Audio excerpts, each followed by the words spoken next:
good. All right, we will call the April 12th Crow Wing County Board of Commissioners meeting to order. If you'd please join us for the pledge and a moment of silence. I pledge allegiance to the flag of the United States of America and to the republic for which it stands, one nation, under God, indivisible, with liberty and justice for all.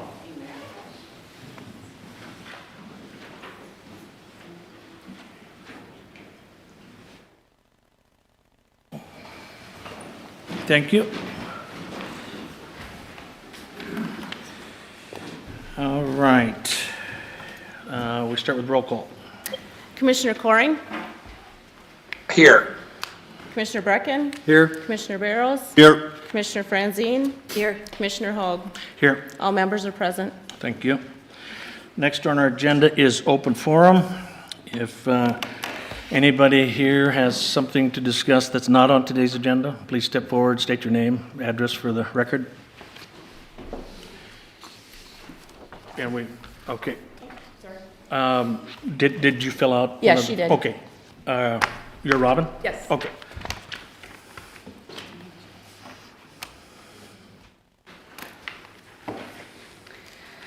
Good morning. I am Robin Sylvester. I live here in Crow Wing County. I first want to thank you all for your continued participation in our concerns about our election equipment and the processes. It's been a pleasure to come alongside you, and we continue to look forward to that coming up into the 2022 election cycle. I am excited to share with you that we have an opportunity to lead in this state as a county if our commissioners approve this free election evaluation in preparation for our 2022 election. There is a document that I had delivered.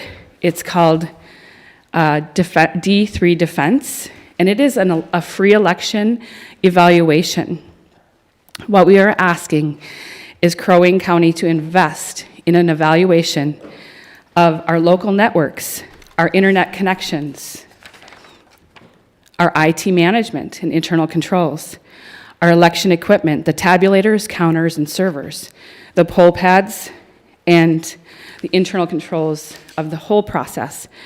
This is a free survey that D3 Defense is offering counties, cities, districts, townships, and the state.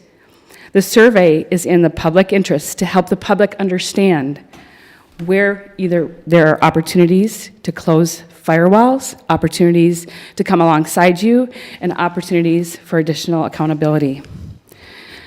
The team that runs D3 Defense is led by CIO Rick Weibel. Rick is the person that spoke to you a couple months ago about PCI compliance testing across the state. He had tested all counties and the state and had a number of county and the Secretary of State firewall not secure enough for purchasing card transactions. His company is offering this free survey and analysis to all counties across this country. Let's have Crow Wing County lead the way. Thank you for this consideration. Thank you. Next up, Rick Felt.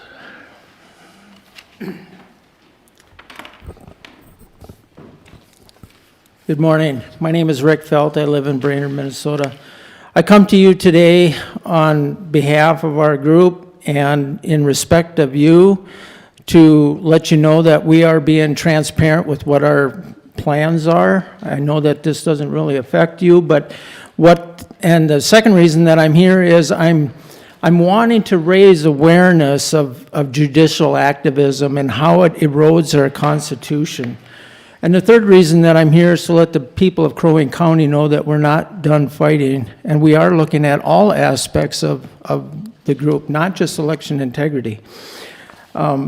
If you look, I did give a copy, I only had one, but basically what happened is, and Commissioner Barrows was right when he exhorted me, that Steve Simon, the Secretary of State, does not have the power to change laws, especially when it comes to election laws. It has to go through the Congress. And he did that. He went through, he got it approved in the House, but it was defeated in the Senate. So then what happened basically is he got sued twice by judicial activist groups. And then it went into court, and that's what this is. This is a political, judicial complaint for Sarah Gruing. And what she did was she basically took and legislated and changed the laws by judicial activism and allowed Steve Simon the ability that he needed to go ahead, and that's how he circumvented the legislation. And it's strictly, and this lays everything out in here, the government is instituted for the security, benefit, and protection of the people in whom all political power is inherent, together with the right to alter, modify, or reform government whenever required by the public good. So basically, we the people have the power to change the laws through the legislative process, not a judge. So that's what this is. This is actually asking for a judicial review against Sarah Gruing. The powers of government shall be divided into 3 distinct departments: legislative, executive, and judicial, according to the Minnesota Constitution. No person or persons belonging to or constituting one of these departments shall exercise any of the powers properly belonging to either of the others except in the instances expressly provided in this Constitution. Now, basically what that means is that they are co-equal branches, but they are not supposed to weaponize themselves against another legislative branch. And that's exactly what Sarah Gruing did. If I can put it into a different aspect, we have a father, we have a mother, and we have a child. That creates a family. There are 3 different branches, but they're all co-equal. And I believe that that's exactly what God wanted here. He wanted 3 co-equal branches of government to be a family. And when we weaponize against one another, then Sheriff Goddard gets involved because it's called abuse. And that's where we, the people, have the final line of defense. And that's why we, the people, are standing up. We're asking for a judicial review, and that's what we're trying to accomplish. Thank you. All right, thank you. Okay, Doug Kern.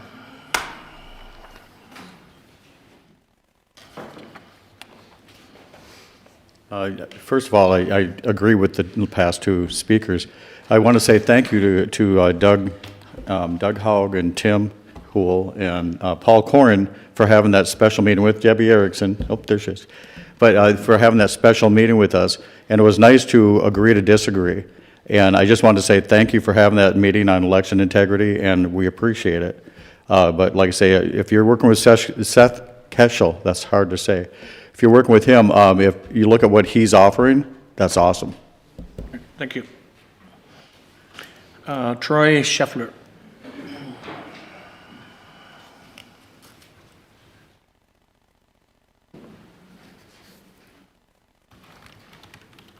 What's up, guys? Nice to see you again. Scott, good to see you come out for the election cycle. It's good to see your face. Black Lives Matter, right? Am I right, man? All right, well, my name's Troy Scheffler. That's all capitals to you guys. I'll talk about past, present, and future. Probably remember me from last year or so. I was the colorful chap in the clown outfit. That case resolved in my favor. Thanks, Scott. And I have to do a special thanks for your county attorney for being less than honest in a federal case. So there's that. So that was the past. The present now is concerning the COVID thing. And something on some people's mind is what you guys did with the mobile morgue thing that you guys spent all that money on. I think you should change it into like a party bus or something to celebrate the defeat of COVID thanks to the Ukraine war.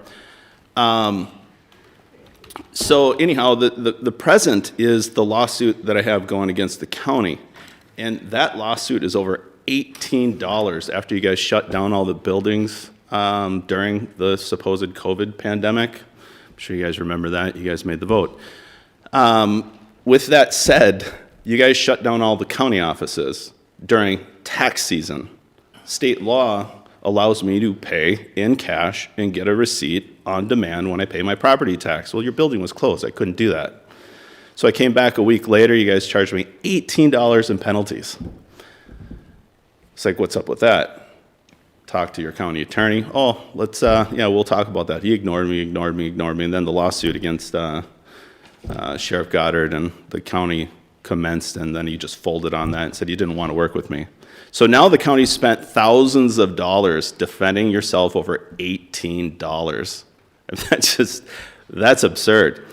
So that's the present. We're still doing that. It's an appeal right now. See where that goes. Instead of just saying, hey, here's the $18 that we stole from you, you guys decided to swindle thousands from your taxpayers to defend something that was your fault. In any event, we got another case that's coming up. I'll probably dress up. You know, I kind of like the production value of things and the regalia of coming in here to get a little attention. So I'll have to think something up to confront you guys on that. But it's some of the similar issues that the sheriff's department decides to run record checks on people they have no business doing that with. And I got another open records or a data practices deal, so we're going through that again. But I'll be seeing you guys again. I appreciate your time. I'm glad you guys bumped the time up to 3 minutes. That's really magnanimous of you from the 2, which obviously the first time I came was kind of a matter of contention. So I give you kudos when kudos are due. Thank you very much. And as far as these other guys, I think they're good people, so I'm sure they'll have some good stuff to say that I'd agree with also. See you in a couple weeks. Thank you. All right, that's all we had forms filled out for. Is there anybody else that would want to speak towards open forum or? Okay, seeing none. Mr. Chair? Okay. Sorry, thank you. Sonia Slack from Crow Wing County, Cross Lake. I just wanted to back up what Robin said about, I've got a data practice request out for some of the machines, model number, serial number, all of that, and I haven't received a response on that, actually. I sent it again yesterday. But part of that is trying to look at what the machines have. We're trying to gain trust in our system. Right now, there's a lot of trust lacking. So anything that you guys can do to convince us that we have nothing to worry about. When we put data practices out there, we're not given the information. We're looking for a CVR report. We're told it's security. We're told it's proprietary. If the audit process is so difficult that I can't come in myself, not having a tech degree, and look at it and say, yeah, I think this is right. I can agree with this. If it can't be done like that, if we need all these IT people coming in and they argue and everything, then we have a problem. It needs to be auditable by the average person. I need to come in there and say, yep, everything looks good. I can get behind that. I believe it. Otherwise, it just looks like things are being hidden from us, and it does not breed confidence. So I encourage you to look at the election evaluation paperwork. It's free, and surveys on both sides of the aisle show more than 50% of the people think that the election process was less than on the up and up. So I think there is something that needs to be done. Whether you believe it or not, there's an issue with trust in the county and in the country. Thank you. Thank you. All right, anybody else before we move on? Seeing none. Item 3, review and approve minutes from our March 22nd meeting. So moved. Second. A motion by Commissioner Franzine, second by Commissioner Barrows. Treese? Commissioner Brecken? Aye. Commissioner Coring? Aye. Commissioner Barrows? Aye. Commissioner Franzine? Aye. Commissioner Hogg? Aye. All right. Review and approve today's agenda. I think we've got a Yeah, couple changes. Mr. Chair, if I could, I'd like to request moving item 13.1 up to and follow up probably after 9.2 in the agenda order. Okay. And I believe we were going to add a item 13.2 for property value update or summary from Land Services. And Mr. Chair, I have one other item as well. It would be the precinct resolution for the FAD as part of the County Commissioner redistricting. And so that is item number 8 on your agenda. Would just ask that it is added as the last item under that. Okay. Okay, motion to approve with changes. I'll second. Motion by Commissioner Franzine, second by Commissioner Brecken. Therese? Commissioner Coring, Aye. Commissioner Barrows, Aye. Commissioner Franzine, Aye. Commissioner Brecken, Aye. Commissioner Hoag. Aye. All right, on to the consent agenda. Are there any questions? I do have one item I'd like to get a little summary on, 5.6, I believe is land acquisition for the County Road 31 210 project.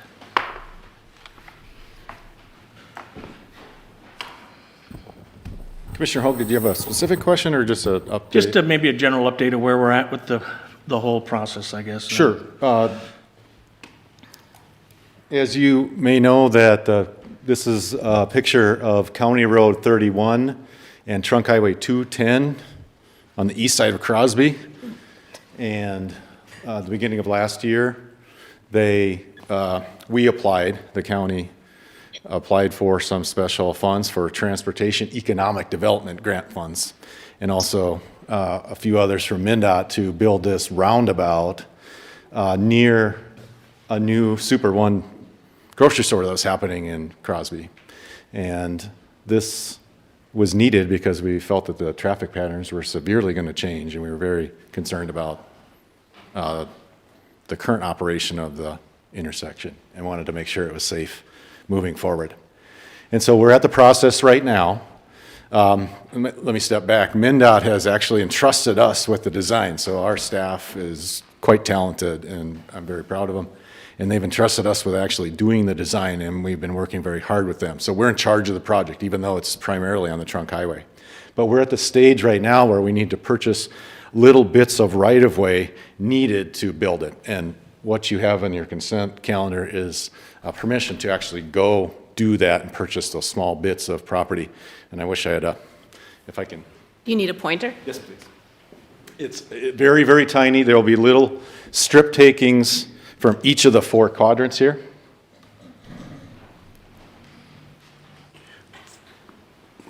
In each of the 4 quadrants here, there's going to be a tiny bit here, a tiny bit from, there's an assisted living facility here. That's probably the biggest piece. The original property line goes something like that. We need enough right here. A small portion strip taking here along the frontage of 210. And then also here, there's an auto body. So it's very minor property acquisition. Our project manager, Steve Stroshine, has been working very hard on this. He's in contact with all of the property owners and is in the position to start to make offers. And we just need permission to continue on with that process. Any particular questions other than that? Mr. Chair, for clarification, Tim, this is MnDOT's right-of-way, though. We're just doing the purchasing on their behalf, correct? That's correct. That's correct. So this is Trunk Highway 210. It's pretty hard. CRMC is up in this vicinity. The new grocery store is here. And this is our County Road 31 going north. So it's kind of orientated wrong. No other questions? Thank you, Tim. Okay, thank you. All right, any other questions on the consent agenda? Motion to approve the consent agenda? Second. We have a motion by Commissioner Barrows, second by Commissioner Franzine.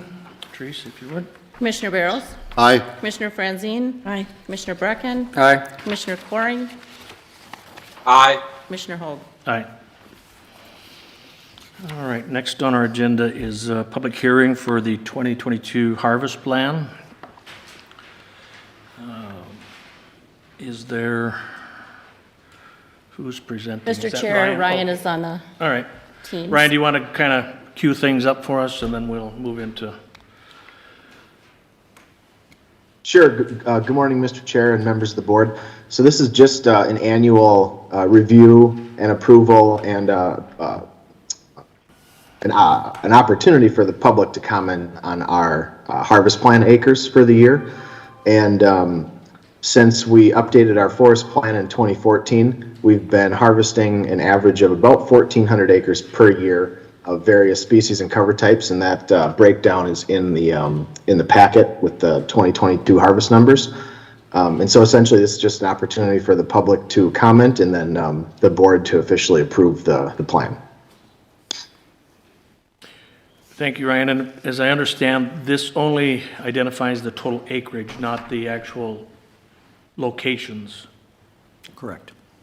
Correct, Mr. Chair. We do internally at the staff level identify what we, our best estimate of what we think we're going to harvest, and we have that published on the website as well. But those stands could be subject to change as foresters, visit the actual site and move things around. Yep. So just the acres. Okay, thank you.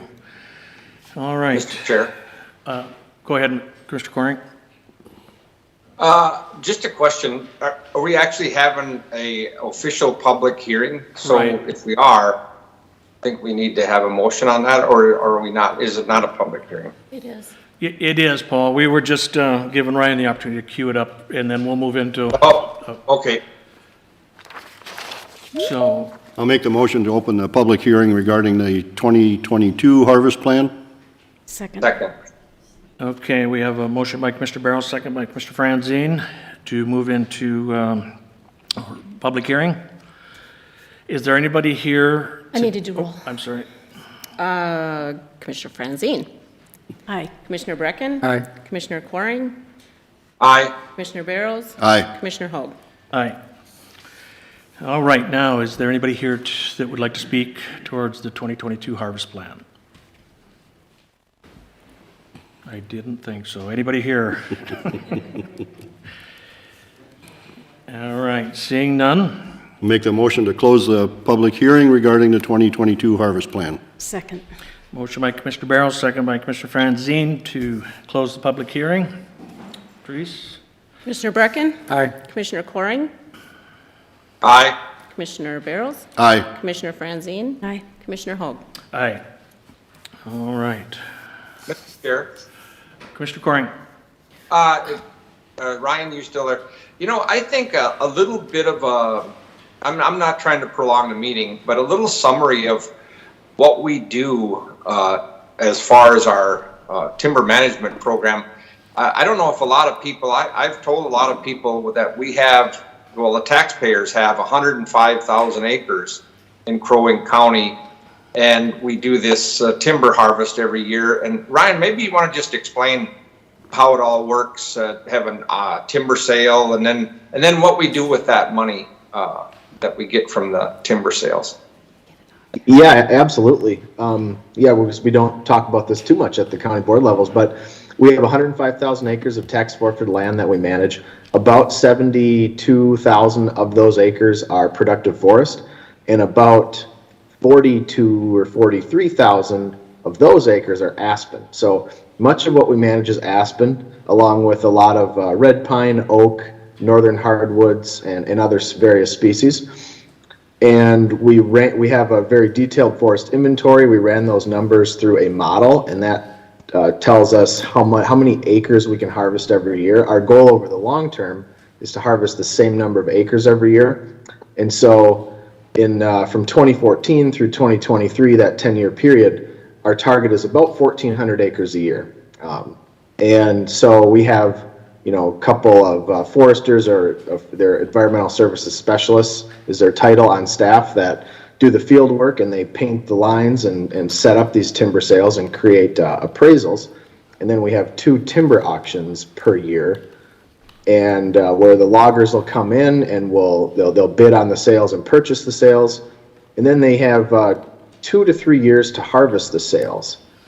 And then after the harvest is completed, we'll go out there and do a regeneration survey. Most of the time, especially with aspen, you get vigorous natural regeneration. So there's it's an automatic reforestation, if you will, of the site.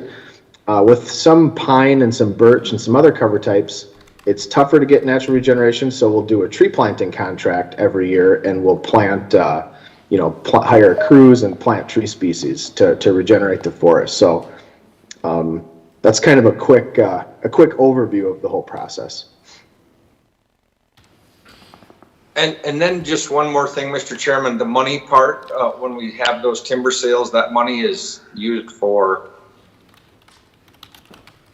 Yeah, it covers all of our, expenses, staff salaries, the vehicles, all of our equipment, and we always have surplus every year. And so that surplus, the leftover surplus from timber sales and also tax forfeited land sales are two main sources of revenue.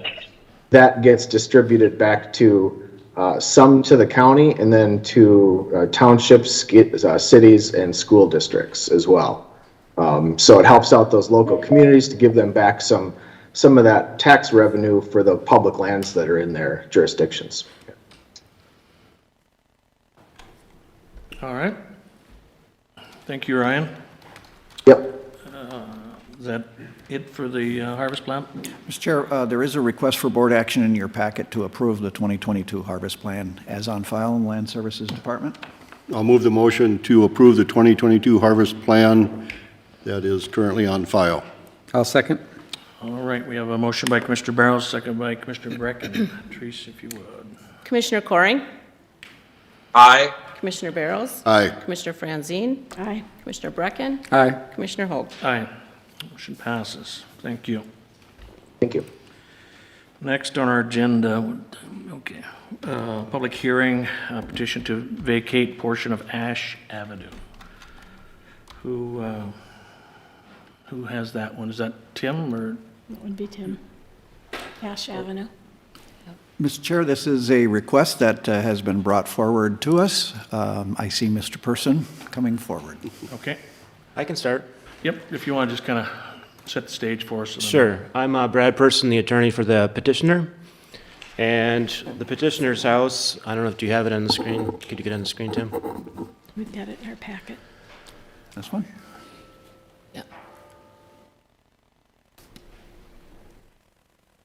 There you go. The petitioner's house is to the west or the left, that parcel 99010602.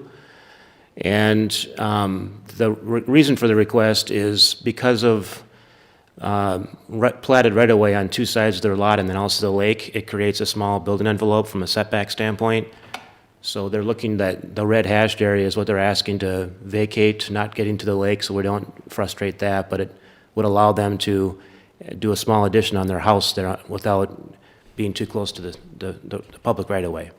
And it's our understanding that it's public right-of-way, but it's wooded, basically. And I'm just here to answer any other questions or concerns you might have. I don't know what else I could add. Okay, well, we'll open this up to the public. Is there a motion? I'll make a motion to open the public hearing regarding the petition to vacate the portion of Ash Avenue. Second. Motion by Commissioner Barrows, second by Commissioner Franzine to open public comment. Teresa? Commissioner Barrows, Aye. Commissioner Franzine, Aye. Commissioner Brecken, Aye. Commissioner Coring, Aye. Commissioner Holt. Aye. Is there anybody in the audience that would like to speak towards? Mr. Chair, I have a question. Yep. Mr. Person, I see on the map up here that you would like to vacate a portion of Ash Avenue. It looks on the plat that Ash Avenue goes all the way to the water. True. What would we do with the disjointed section left right there? Well, the reason for the request was simply to, when in doubt, vacate as little as we need. But that doesn't mean you could go all the way to water at your discretion. But as you can see, there's still over half of the width of the right-of-way to get down to the lake, and then the full width at the water's edge for whatever, I don't think there's a current use, but this is forever. So whatever future public use might be to get to the water, you can still physically get there, no problem. And we were just trying to mitigate or minimize what we were requesting, just because our only request was for the building envelope, and there's some setback issues when you get closer to the water. But we don't know what the county board might think, so that's our side of the fence, but who knows what you might want. As you can see from the plat, Mr. Chair, these are not new. These are some very old plats, It's typical. This was an ice road. It was a way for the public to access our lakes, to harvest ice around the turn of the century. And so we have these kinds of roads all over the place in Crow Wing County that they're platted but never built. And they typically run like this from a road to the lake. Interesting. It is an interesting bit of history. All right. So, nope, anybody here to speak towards this? All right, seeing none. Motion to close the public hearing? Second. Motion by Commissioner Barrow, second by Commissioner Franzine to close public hearing. Therese? Commissioner Franzine? Aye. Commissioner Brecken? Aye. Commissioner Coring? Aye. Commissioner Barrows? Aye. Commissioner Hoag? Aye. Motion passes. All right, what are the wishes of the board? Is there an ask here, Tim, to just what we It's see on in the there? screen. Mr. Chair, the ask is the crosshatched section Oh, okay. on the screen. It would leave the remaining portion of Ash Avenue from the lake to the crosshatched section. I'll make the motion to approve, to move to discussion following the second. I'll second. All right, we have a motion by Commissioner Barrows, second by Commissioner Brecken. Further discussion, or Roll call. roll call? Mr. Chair. Commissioner Coring? Yeah, you know, Tim is right. There's a lot of these on Lower South Get the Long roll Lake call that they're in. platted, but they're not in use. So I guess I think I know the answer to this, but were all the other affected property owners notified? So that I'm assuming, being that nobody came to the meeting, nobody has any objection to this. Mr. Chair. I know that Mr. that the township tried to, Commissioner- or some people down in my neck of the Commissioner woods Coring. tried to vacate one of these roads, and the township turned it down because there was so much opposition. I was just wondering if the property owners that are right next to it were notified. Paul? Yeah. Can we, we've got a motion and a second, can we do roll call on that and then? And is the motion just for discussion? For what? What is the motion? To, The motion to is approve The- the vacating of Ash Avenue, and we have a second. And my point was in making the motion is I want to get to the discussion portion of this issue. So we Well, should have, we need to have roll call. Usually, motion. when you Roll have call, a then motion, you it have comes discussion. prior to After voting. the motion, before you vote on it, before I vote on it, I want my question answered. Right, if I take roll call, then it Yeah, then it's becomes done. an approved so- action. Oh, Right, so okay. I'm sorry, Commissioner Coring, Okay. if you would finish, that would be great. Sorry for the interruption. Well, the only thing is this is just to Mr. Persons, has all the affected property owners been notified that this is happening? I hate to vote yes on this and then next county board meeting, somebody come up and say, hey, why did you do that? So I'm assuming that they had to be notified of this, the vacation of this property. Is that correct? Yes, I did submit to Therese affidavit of publication, which maybe nobody looks at what's in the paper, but we also gave actual notice. Oh, she put it in the screen to, it actually goes on to a second page, but quite a few people. My office has had no objections. I'm not sure if anything has been given to the county, but quite a few people were notified. And I Okay. have not received anything. Okay. Nor have I. Okay. Mr. Chair, then what I would like to do is amend my motion to include Ash Avenue all the way to the water line, the beach, ordinary high water line. Okay. I'll second. Second, okay. So is there any further discussion? And I did just, maybe I heard somebody off to the audience here talk about the DNR. The DNR has been notified and has also submitted comment back. It's in the packet. Okay, So just, I don't know if that's been read or if you want to look at that and see what their comments were. before, because once it abuts water, then it becomes DNR. Can you pull that up? I Or certainly Maybe we can. should take a peek before we vote. Seems like we're just going back and forth here, hold on. So right now, the way the resolution reads, the DNR doesn't need to approve it, but if it Right. goes all the way to the water, then we have another issue. It isn't actually approving it, though, they just No, they give us have- their comments. So, I'm sorry, there's so much in this packet, I'm Yeah, there were scrolling a back ton here. of, And the public hearing was Signatures. delayed in order to give them time to Yes. meet that public comment time period. So we have met that requirement, even though it was not originally proposed to run to the water's edge. And so then, Mr. Chair, that ignites another question for me then. If we do the amended version that Commissioner Barrows wants to do, then I'm assuming that half of the property goes to one property owner and the other half goes to the other half all the way to the lake. So they've gained some lake shore, correct? Mr. Chair, in this particular case, I think when we go back to the original plat was only to the west of this road, and so I think in this particular case, it probably goes to the owner on the west. I don't know that I think we have a legal standing or concern about it. There may be an issue between the neighbors. I can try to address several things, maybe. First of all, the board doesn't have the power, is my understanding, to say who owns it in the end. It's just real estate law that governs. Yep. But Tim's right. I mean, typically, when it goes half to each side, but that's assuming that both sides are in the same plat. When it's on the edge of a plat, it would only, the guy to the east or right, or however you want to reference that, isn't in the plat, so they would not have an interest. Another point to make, though, is that red hash area is not, look at the yellow lines on the GIS map. We're not, at least our petition was not to vacate two things, not all the way to the water, but also not the entire width. We're only vacating the westerly portion of it, not the whole thing. So, and a third point would be, my client didn't ask for this, and I'm sure they would not mind it. It's just our notice was to do the red hash. If you're going to expand that, I think the safe answer is we have to renotice it, because people might have objected if our request would have gone to the water's edge or done the, maybe you want to do the entire width now that you heard it more and just get rid of the whole thing. If the county wants it, fine, but I think we should renotice it, because that might change what people, they might have showed up if we would have noticed it that way.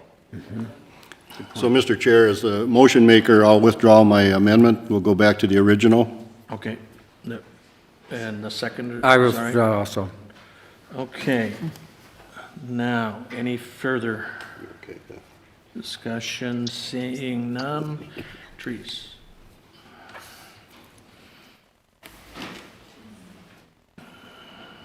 Commissioner Brecken? Aye. Commissioner Coring? Aye. Commissioner Barrows? Aye. Commissioner Franzine? aye. Commissioner Hoag? Aye. Motion passes. Thank you. Next on our agenda, you won't believe it, but another public hearing.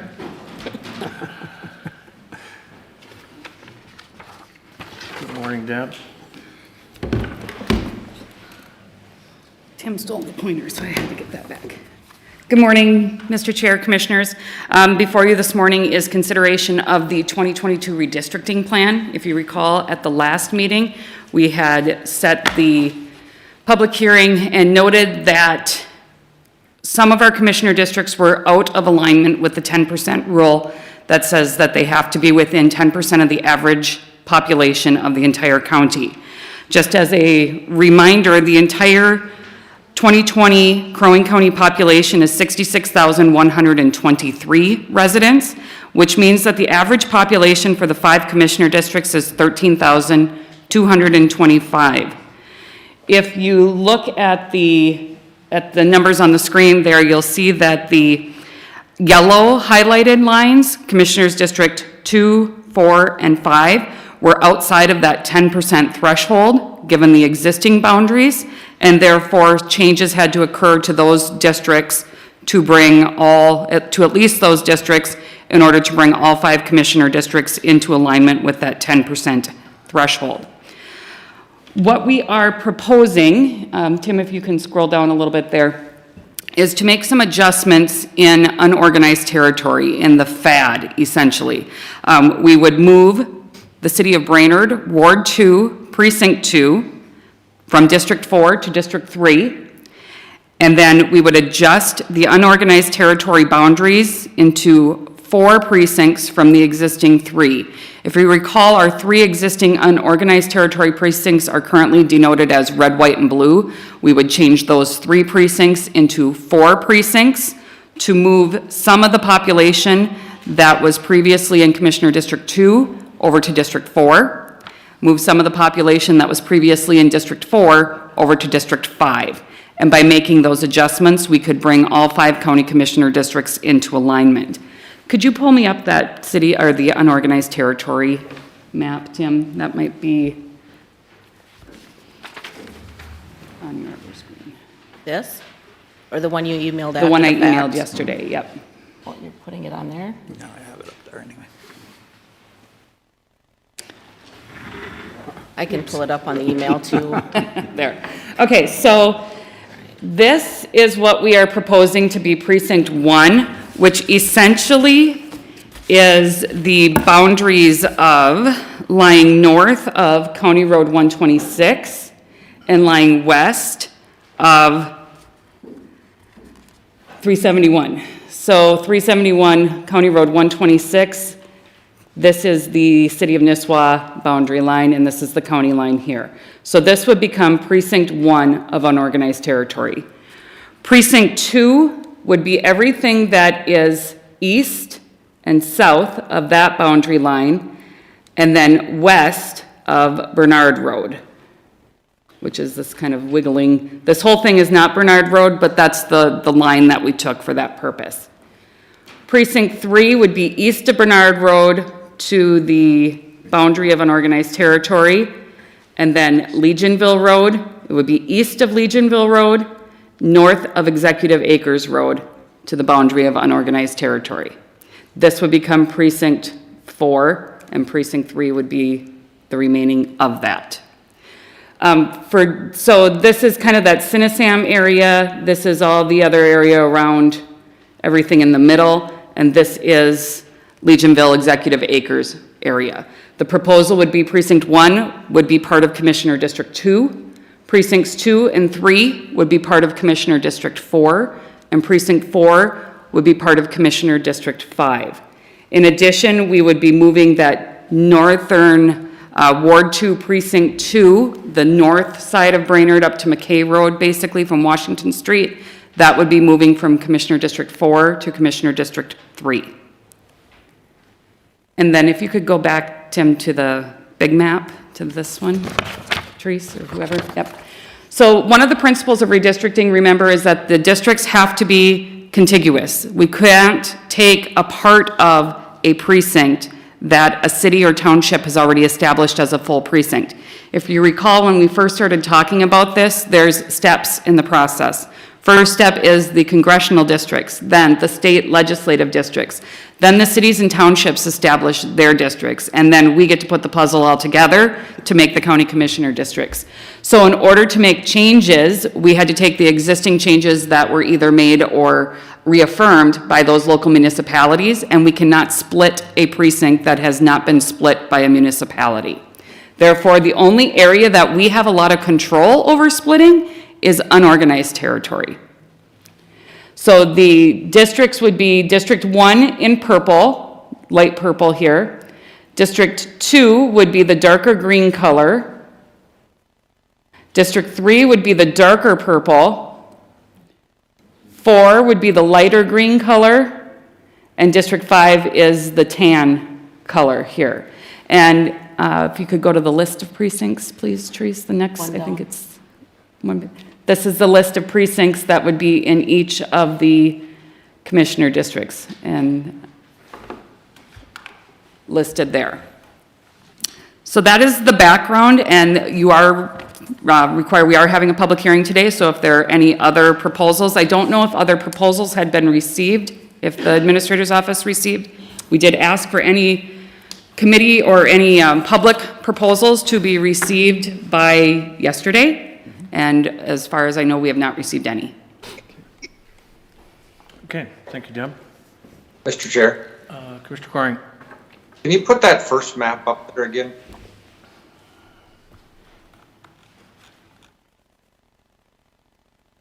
Okay.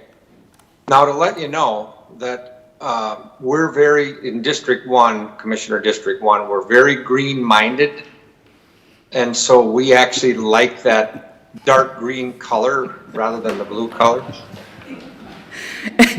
Commissioner Coring, I could certainly change any colors that you would like to see on the map to be whatever colors you would like them to be. You took the green away from me. If you look at the old map on the county website right now, You were green. And I understand that. One of the things we did want to do was make sure that we were using different colors than what we had used before in some cases, especially if there were going to be changes in any area. And I want to talk a little bit about unorganized territory. 3 precincts, red, white, and blue. If you recall, it used to be 2 precincts of Davenport and Kennedy. Then it went to 3 precincts, and we wanted to rename to make sure nobody was confused as to what their precinct name was. So we went with red, white, and blue at that time. We're now moving to 4 precincts. We're suggesting numbers, just precinct 1, precinct 2, precinct 3, precinct 4. Of course, the board is welcome to name them whatever they would like to name them from that perspective, but that is what's currently in your proposed resolution is just numbers 1, 2, 3, 4. Just to make sure that there is no confusion amongst anyone, we want to make sure that we always change whenever we make changes to the precincts that are going to reflect a pretty holistic change. We want to change the names so that nobody's confused as to where they used to vote or where their precinct used to be. Commissioner Coring, I don't think that we received any official change requests from you, so you're stuck with the blue. All right. Deb, I think then at this point we'll open Public this hearing. up. I'll make the motion to open the public hearing regarding the county commissioner redistricting plan. Second. We have a motion by Commissioner Barrows, second by Commissioner Franzine. Therese? Commissioner Coring, Aye. Commissioner Barrows. Aye. Commissioner Franzine, Aye. Commissioner Brecken. Aye. Commissioner Hoag. Aye. Is there anybody here in the audience today to speak towards this plan? Please come forward. Name and address for the record. My name is Rick Felt. I live in Brainerd, Minnesota, 17605 Woodrow Road. The only question I have is, do you have a certain threshold? Apparently, we went from 3 districts to 5 districts. Where is the threshold to say that when we get to a certain number, do we have to, are we obligated to add a 6th district at that point? Mr. Chair, members, I think the most that you could ever see, you may have a number greater than 5 precincts, but that's only because you want to have the precincts a manageable size. I think he means commissioner districts. Are you referring to commissioner districts or the precincts in unorganized? Commissioner districts. There is only 5, and No, I know, but we've gone from 3 to 5, so I'm wondering if as our area grows in population, is there a certain threshold that we have to add another district? there has never been anything other than 5 county commissioners for as long as I can recall in county government. There are some counties in the metropolitan area that have 7. That's by state law, so it's not based on population. It's based on, I suppose, a county getting to a certain size and saying that they think the number of board members ought to be expanded. If you go to Hennepin County, for instance, there's 7 board members there, but the county commissioner districts dwarf the state representative districts. That gets to be kind of a twisty thing. 1 county commissioner and you might have 15 state legislators. Out here, it's different. And so in Minnesota right now, there are only counties that have 5 or 7. Is there anyone else? Seeing none, we'll bring it back.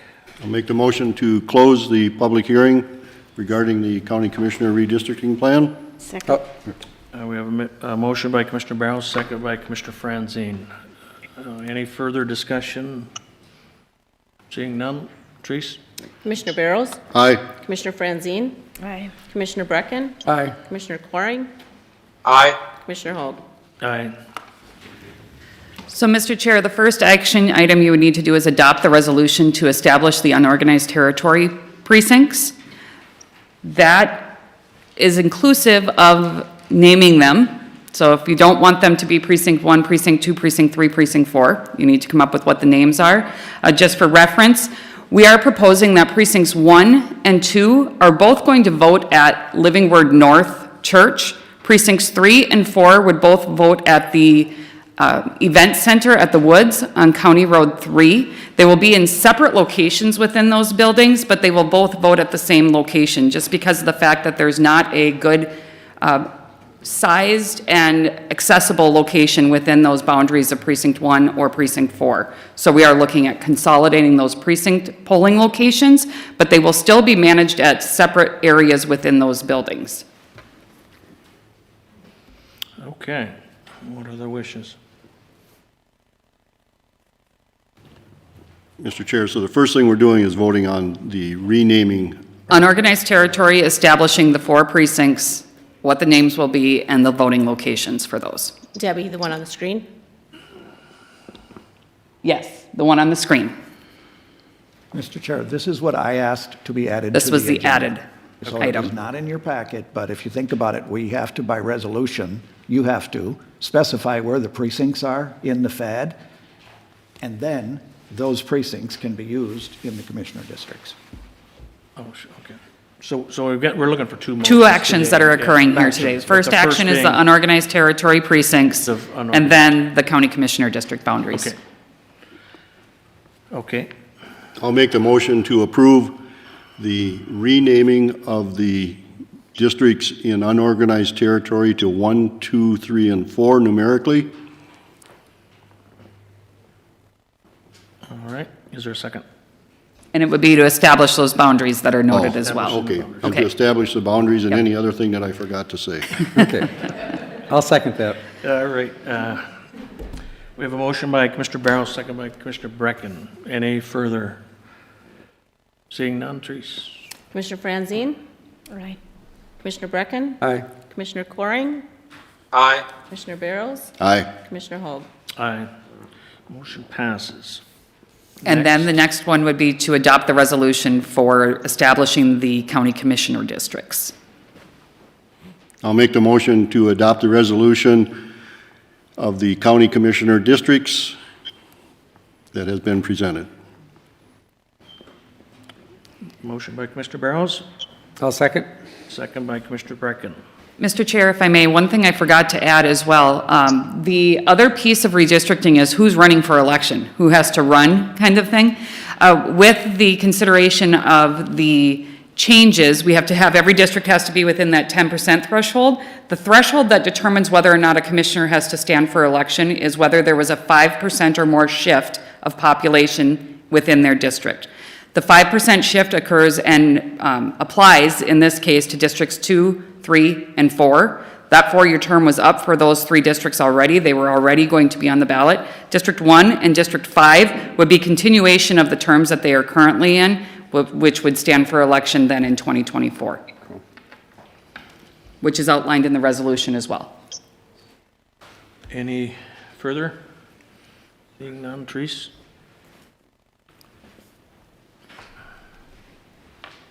Commissioner Brecken? Aye. Commissioner Coring? Aye. Commissioner Barrows? Aye. Commissioner Franzine? Aye. Commissioner Hogg. Aye. Motion passes. And Mr. Chair, as far as notification, we will now take this information, we will create a publication that will be sent to all of the local media outlets that they will publish. We will also be sending notices to every registered voter in Crow Wing County for a number of reasons. Number one, to make sure everybody is aware of what changes have occurred, namely because of the fact that every person in our county is going to have a different legislative districts in certain cases. Their legislative districts have changed. We'll be required to send notice to every effective voter so that they will receive notice of what their new legislative and commissioner districts, if that applies, as well as precinct information, and then where their new polling location would be if any of that has changed as well. All right. Thank you, Debbie. All right. A little break from public hearings. County Engineer, Tim Bray.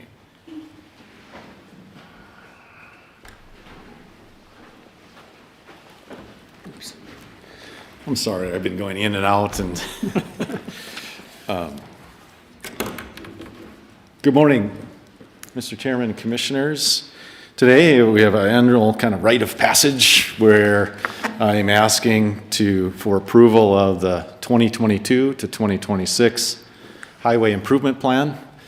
We're now at a point 6 weeks after our annual Transportation Advisory Committee meeting. Therese, if you could make that a little bit smaller. We're going to try to remember my magic between there we go. And so today I'm asking for final adoption of that. And as I have in the past, I'll try to do a quick summary today. I know the agenda is very full. So as I mentioned, on March 1st, we met at the Highway Department, the annual Transportation Advisory Committee meeting that included all of you and your constituent representatives. We talked about this year's construction program, the ones that are going to be proposed for 2026, and several other things, and I have a few of those slides included here. Am I able to? Next slide. It's Next slide, in please. mine. Next slide, please. Oh, sure. This is not the correct one. I'm sorry. I had a summary. Sorry. It might be also in Next there. one in the packet, so. Sorry, this is the full one. I don't think anybody would like to go through all 50 pages of this. We've already done that. Board summary. Oh, There it would is. love to And I hear know that. Yeah. Commissioner Coring, nobody more happy to hear that than you. There we go. So it looks the same. Here's the board summary. So right here, Therese, thank you. So over the next 5 years, here's the amounts of investment that we're planning to do with the road construction that we're proposing, and I'll get into the maps in a second. The biggest highlights there are about $73 million worth of total investment, and there's a breakdown of all the funding sources that we have. Local option sales tax continues to grow and continues to be our largest contributor to the road construction program. We're up about $8.5 million. And that's now overtaken state aid. And the state aid, as a reminder, is what you and I pay at the pump and everybody else, and it gets distributed. Also, another point is the 152 miles of resurfacing, and that includes all of the responsibilities of Crow Wing County, including the first assessment district also.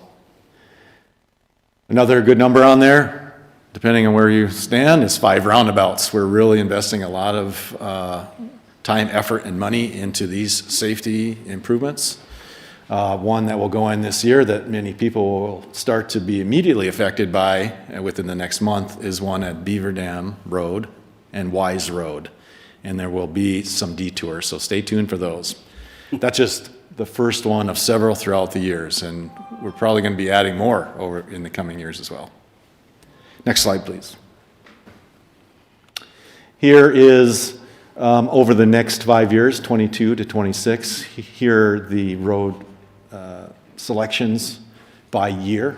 The first year, 2022, of course. 38 miles, 28 miles, 2024, 14 miles, and there and down. In 2026, the year that you all just added, we'll be paving or proposing to pave 44 miles. So it's a very robust construction program, and it really is because of the revenue sources that we do get. Next slide.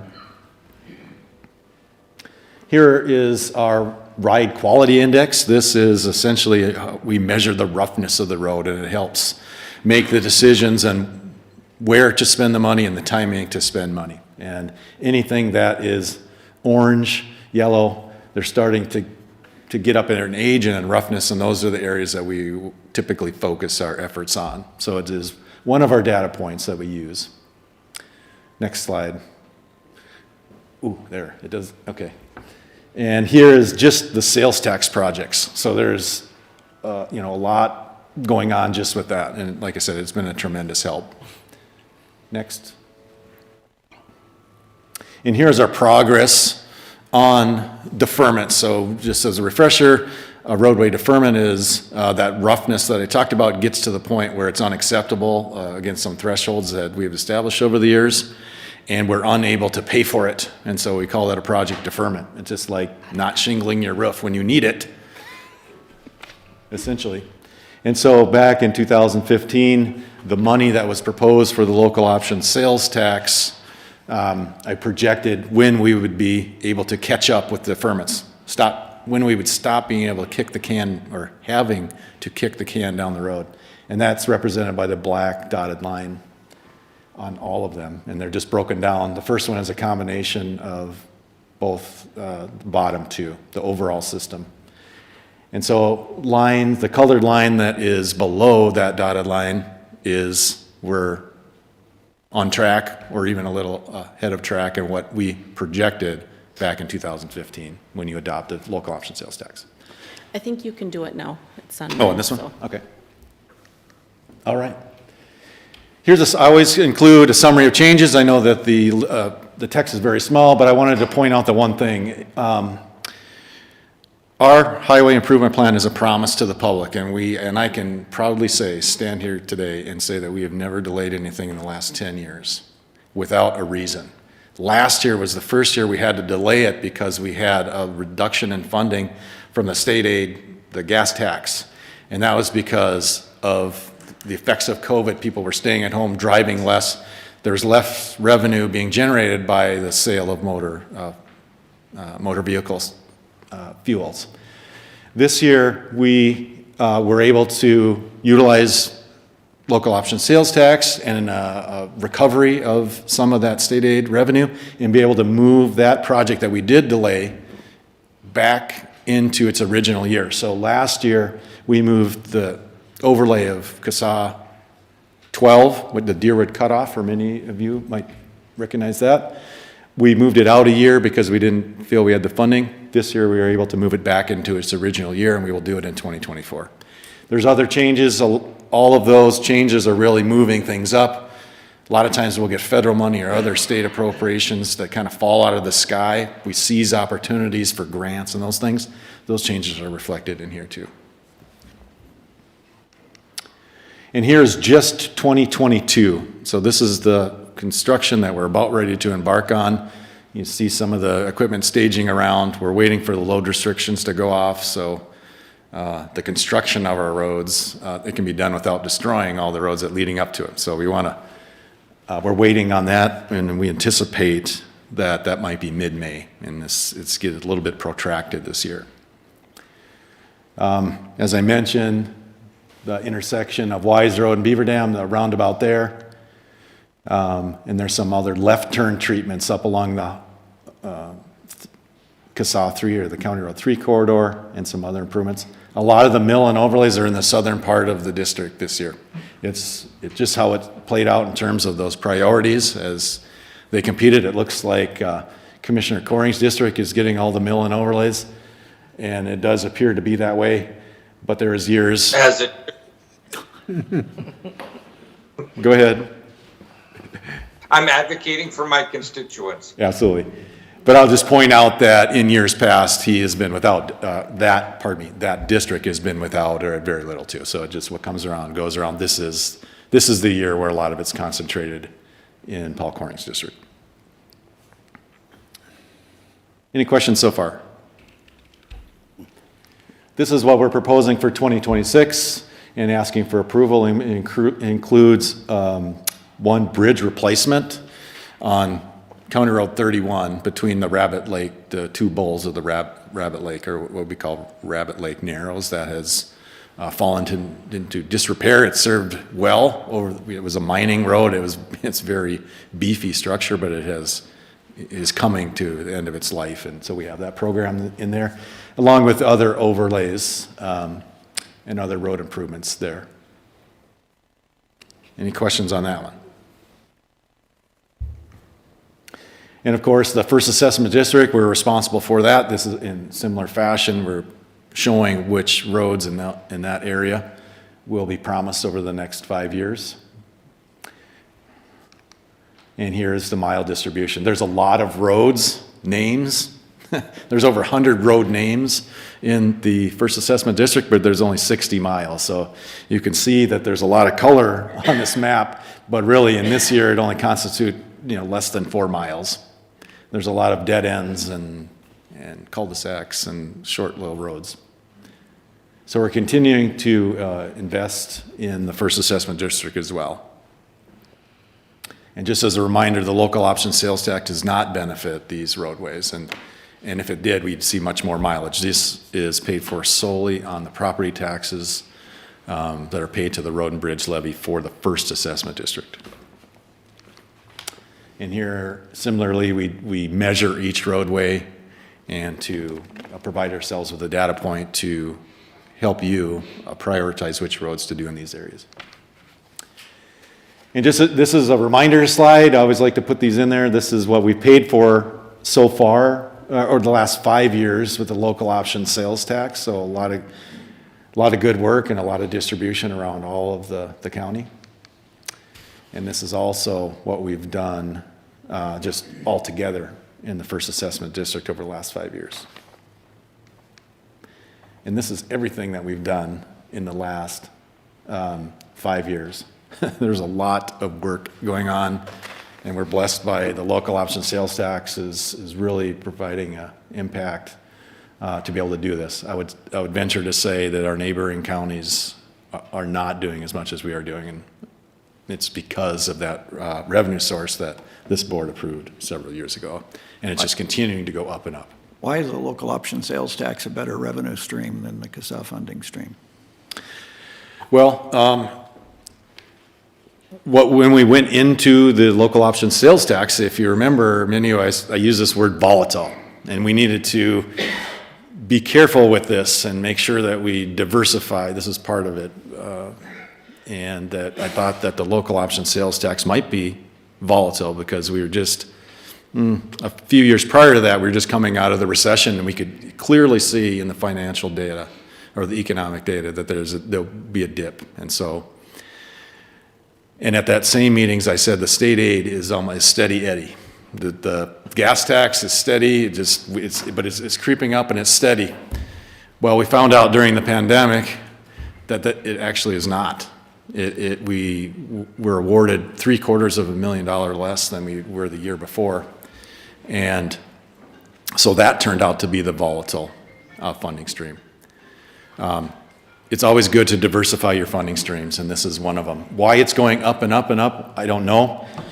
This one is indexed to the price of goods that you pay sales tax on.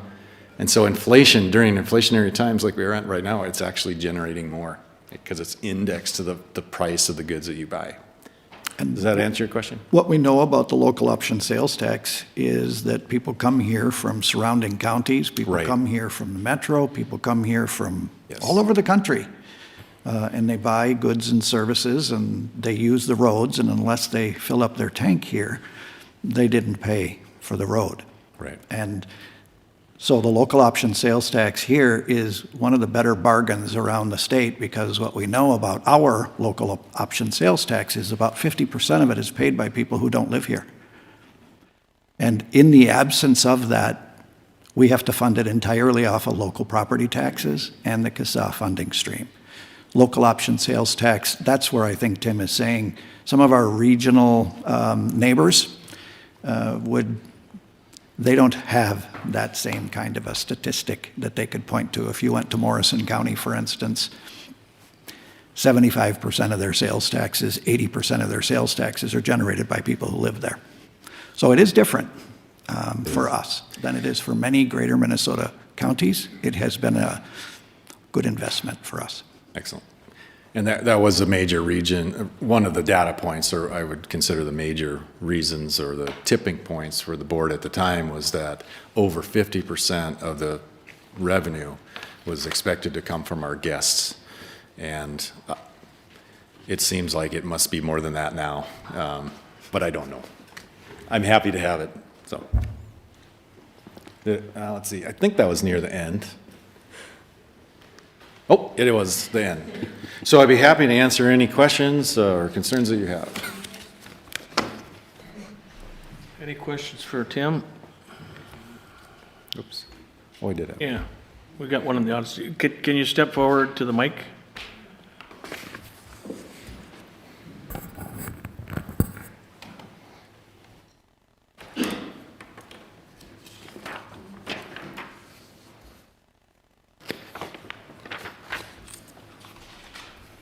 Thank you. Yeah. Steve Rowe, former mayor and councilman from Cross Lake. I have a question. We seem to be highly in favor of roundabouts. Tim, is there any plan to teach people how to use them?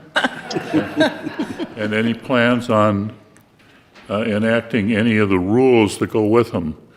My wife was recently T-boned in one down in St. Cloud, but it had to do with the fact that it was 2 lanes, not 1. And the fellow coming on just wasn't paying attention and just drove right into her. You got any plans on rules and education? Thank you. Thank you. Tim, would you? Yes, there are a lot of educational materials out there. I think even on our website, there's some Would you tips. care to introduce us to those? I don't know, I guess I don't know the website right off the top of my head, but there are others that are concerned about that. And there are some educational resources that folks can find if you look for them. It's funny because I was coming today up Beaver Dam Road and I probably yelled at my, to myself in the car that somebody was not using the roundabout I was going through properly. So there is an education gap, but the good thing about it is, I'm sorry that your wife was involved in that T-bone crash, but I can tell you that it happened at a low speed, and hopefully she's okay and the rest are okay. A T-bone crash like that happening at a high-speed intersection with stop signs that were ignored or lights or signals that would be ignored would have been catastrophic and would be very different results, and that is the benefit of these. There is a little inconvenience maybe for those that struggle to learn to drive them, but the safety benefits that they provide by far outweigh that. It's almost impossible to be killed in one of these, and that cannot be said about other types of intersections that are currently out there. Mr. Felt, did you have a? My name is Rick Felt, Brainerd, Minnesota. 29 years ago, there was some of you may remember that there was 5 children killed in a fiery crash down in Norwood, Young America. And I fought to get a signal system put at that intersection, but because it was on a state highway 212, we literally had sent 25 different requests over a period of 30 years trying to do something with that intersection. So what I would like to know, we couldn't even get funding for a signal system back then, so then we go between a signal system and a stop sign just to make it a safer option. Well, those 5 kids did not die in vain, I'm happy to say, because there is a signal system at that intersection now. But my point is that from my research, we've found that roundabouts cost anywhere from 6 to 10 times more than a signal system. So if this is really about safety and making certain aspects safer, we're also commanded to be good stewards of the taxpayers' money. And I find it very egregious in some aspects to say that it's okay to spend 10 times more money on one roundabout, but yet neglect the other 9 intersections that are just about equally as dangerous. And I don't agree with the roundabout, but I understand, there's more accidents on a roundabout, but we're saying because the speeds are slowed down, they're safer. I can argue both ways to that. And it's also, you talk to any snowplow or truck driver that has to go around a 2-lane roundabout, and I drove a gas tanker, which is an 8,500-gallon bomb, and I'd have to put my 4-ways on before I come into a 2-lane roundabout, and I'd have to use both lanes because I've got my driver's side front end up on the curb on one end, and my tanker is coming around the inside lane on the second lane going around that same roundabout that we have to share. And people are honking and flipping me off and everything, but they don't understand that I have no choice. So I just want to understand is why are we spending 6 to 10 times the amount on roundabouts, and the people are questioning, you know. Thank you. Tim, would you care to respond to that? Safety? I'm sorry, I'm thinking as, how much is a human life worth? And so we're here to improve the safety of these intersections. These have been proven worldwide, nationwide, that these have a 90% or even higher than 90% reduction in fatal and serious crashes. And so they may cost a little more. 10 times is not the correct number. It's a lot less than that. They can be more expensive because of the area that they take, a lot of the right-of-way. But the benefits of the safety and not getting people hurt or life-changing events at these is well worth the investment. And that's really my only answer, they are more expensive, but they're a lot more safe. Thank you. Mr. Chair. Commissioner Coring? You know, I will say I think the county board and the county engineer is we're trying to protect lives. I don't know that anybody really particularly likes roundabouts, but Tim just said it. It slows people down. If you've ever been at Beaver Dam and Wise Road, there's people, they're coming around that curve just like crazy. This, I believe, will slow them down.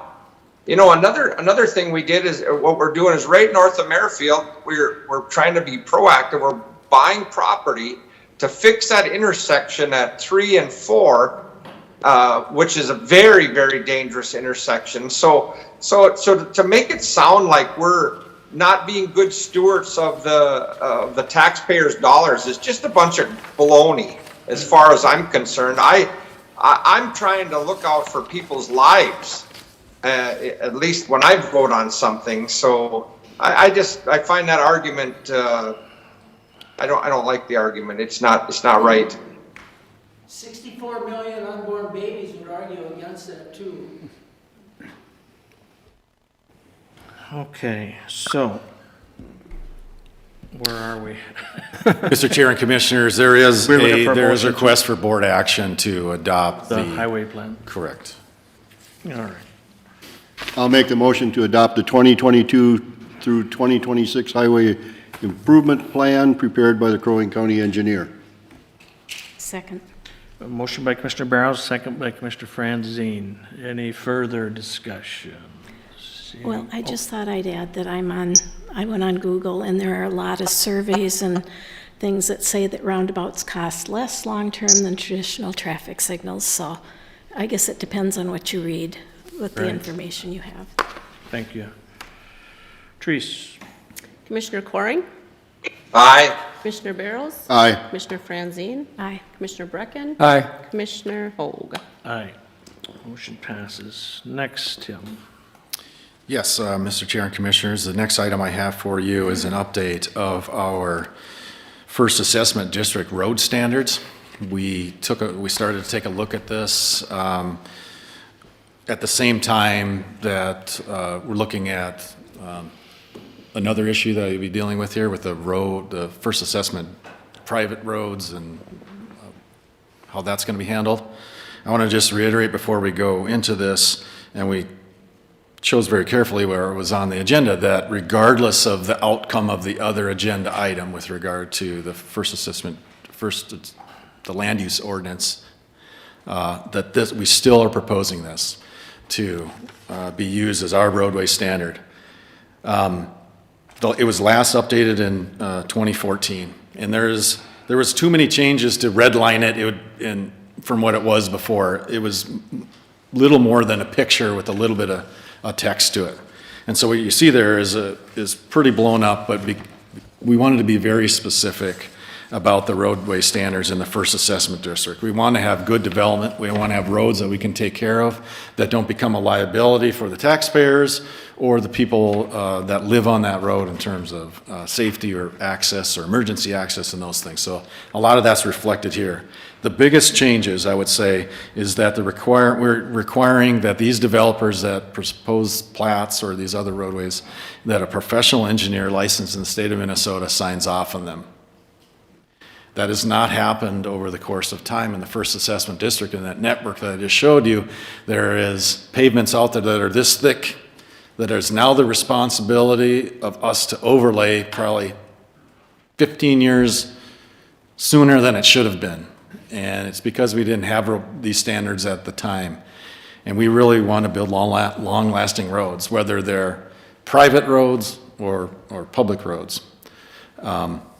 So we want to have a professional engineer sign off on them. We want to have at least a 7-ton design.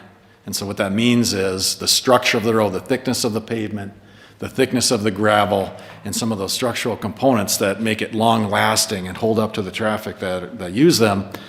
We have some minimums that we've established. And the important thing to remember about that is it's dynamic. So if the soil underneath is really swampy, if the development's in a swampy area, you may need more gravel, you may need more bituminous on top. And that's why we're requiring an engineer to figure that out for them, and not where we don't have to interject our engineering expertise and kind of shift focus away from that huge plan I was talking about.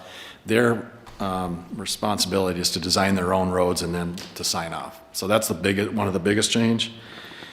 And it also, we wanted to interject an opportunity for some special circumstances. So this primarily talks about residential developments, but there is a possibility of commercial or industrial type park development somewhere in the first assessment district, and we just wanted to make sure that we can also mandate that those be higher order design, 10-ton design, thicker pavements, thicker gravel, so those stand up to the traffic that they may see and does not become a public liability. So we don't have to, or you don't have to tax more to take care of roads that are prematurely failing.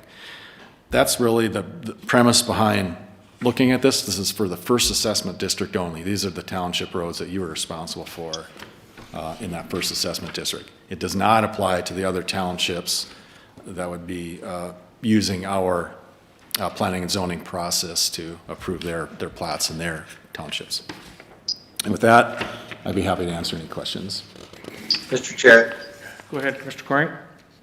You know, just a curiosity question, Tim. You know, if you've got a road that has a real good base, what would be the norm then for, if you were going to have it be a 7-ton road, how much bituminous would be put down in inches?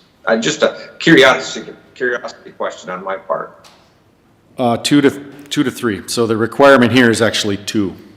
So if you go to the picture, there's a picture included in your packet, Paul, and the minimum would be 2 inches of bituminous and 4 inches of gravel base, and this is really in, I want to say, the best circumstances.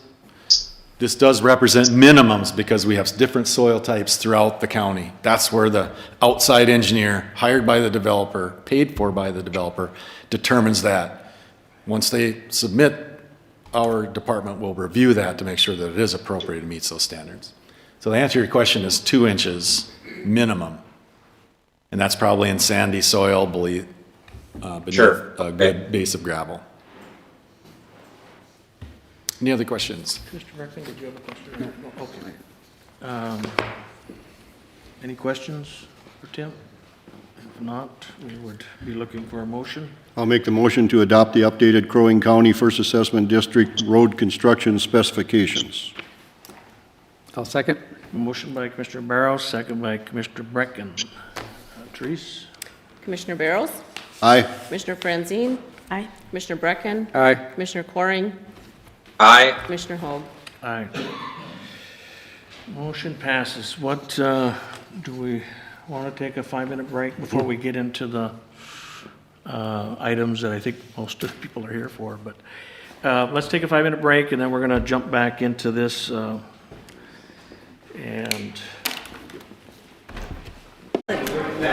right, I'm just going to sit here and look goofy. I probably will spend most of my time writing down. We're going to get started again here. If you could take your seats.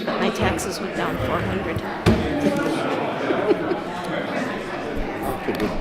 And Ryan's went up too. Ryan, All right, we've got we were talking a change in our agenda, so we are going to taxes went down too. So there's a lot of us move to that got- 13.1, land service ordinance revisions. That's good to know. Gary? Jake? All right, good morning, Mr. Chair and members of the board. I have for you this morning consideration to approve, table, or deny proposed land use ordinance revisions, and also with that, as part of that resolution, to end the interim zoning ordinance that was put in place previously. So I'll get into some background discussions. Before I do so, I do want to thank the county board for all of the meetings we've had at our committee of the whole meetings. I do want to thank Hometown Planning. They are on. Ben Olson is with Hometown Planning. He's online joining us today. And our highway department for working with staff as we crafted, for the direction of the county board, some of these revisions to the land use ordinance and trying to put that study together. So I do thank everyone for their work on that. So the last time we went through county ordinance revisions was April of 2021, April 13th. That's the last time we've had land use ordinance revisions. As you know, in August, on August 10th of 2021, the board placed a moratorium on new platted subdivisions within the FAD, the First Assessment District, and new and existing applications for airports in Crow Wing County. Part of that decision involved directing county staff to study the issues and consider potential revisions to the land use ordinance as a result of those studies. Also, at the same time, county staff made some recommendations to make other minor revisions to the land use ordinance in order to improve the interpretation and consistency of its application. Then we worked with a consultant, Hometown Planning, and the Highway Department to begin the necessary research and the work sessions necessary to propose those revisions to the ordinance. County staff then attended 2 committee of the whole meetings in the fall and the winter of this past year to consider those draft studies and the potential revisions to the land use ordinance. Revisions to the draft studies and the proposed ordinance were made. We held a 30-day public comment period. That was held from February 2nd to March 2nd, 2022. The revisions that are in front of you and in the packet, it's quite extensive packet, principally deal with changes to our administrative subdivision process in the FAD and to our platting standards in the FAD. They also deal with changing where private airports could be located, namely that they would propose not to be allowed in the Shoreland District. I'm not planning to go through each and every particular change. We have a good summary that's in your packet, unless there's any questions here. After that 30-day public comment period, we had a total of 6 comments that we received. At the March 17th Planning Commission meeting, they unanimously recommended approval of the ordinance revisions. Of particular note, we had no members of the public attend that particular public hearing, and we didn't have anyone speak at the hearing held at that same meeting. As you know, concurrently, the Highway Department has reviewed their policy for road standards in the first assessment, and obviously, hot off the press, that policy has been changed independently of this, but that will certainly inform now the standards by which, if this is passed, those road standards need to be. If the resolution is approved, the effective date of the ordinance revisions would be 30 days after the approval of the ordinance, which would be May 11th. Also, the current interim ordinance, which placed a moratorium on new platted subdivisions within the FAD and new and existing applications for airports, that would be repealed on May 12th. With that, it's a rather long introduction. I'd be happy to take any questions that you might have. Okay. Any questions? Well, Mr. Chair, if I could, I would like to address the administrative subdivision, and I would like to have some discussion on making an amendment to what is presently addressed here in that. And what I would like to do is because this is directly only for the FAD. I think we need to broaden that out, but I'd also like to include that administrative subdivisions would not be allowed in shoreline districts. I think that we're coming across some of that, so how we would approach that or change that wording in that ordinance, I'd like some discussion on. All right. Mr. Chair, just to be clear, Commissioner Brecken, just a couple questions. Just when you say would not be allowed in the shoreline district, are you proposing that they would go through a platting procedure? Correct. Okay, so it'd be could allow splits, it's just that it would go through a different procedure, is what you're saying? Procedure, Okay. yep.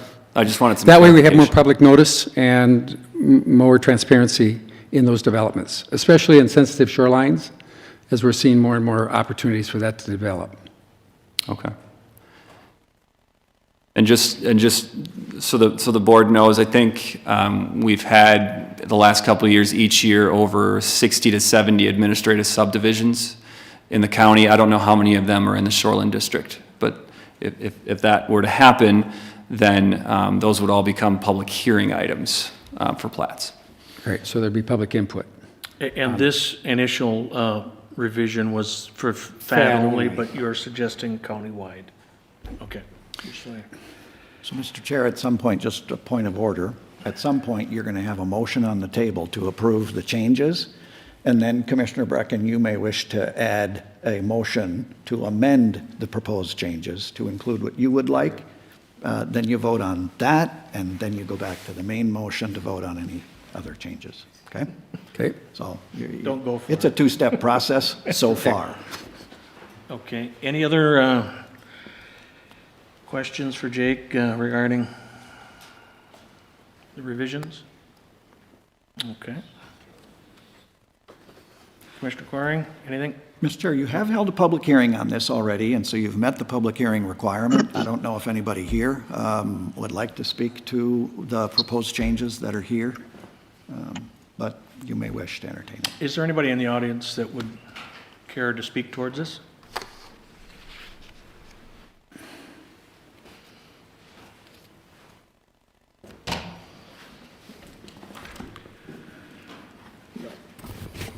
Good morning.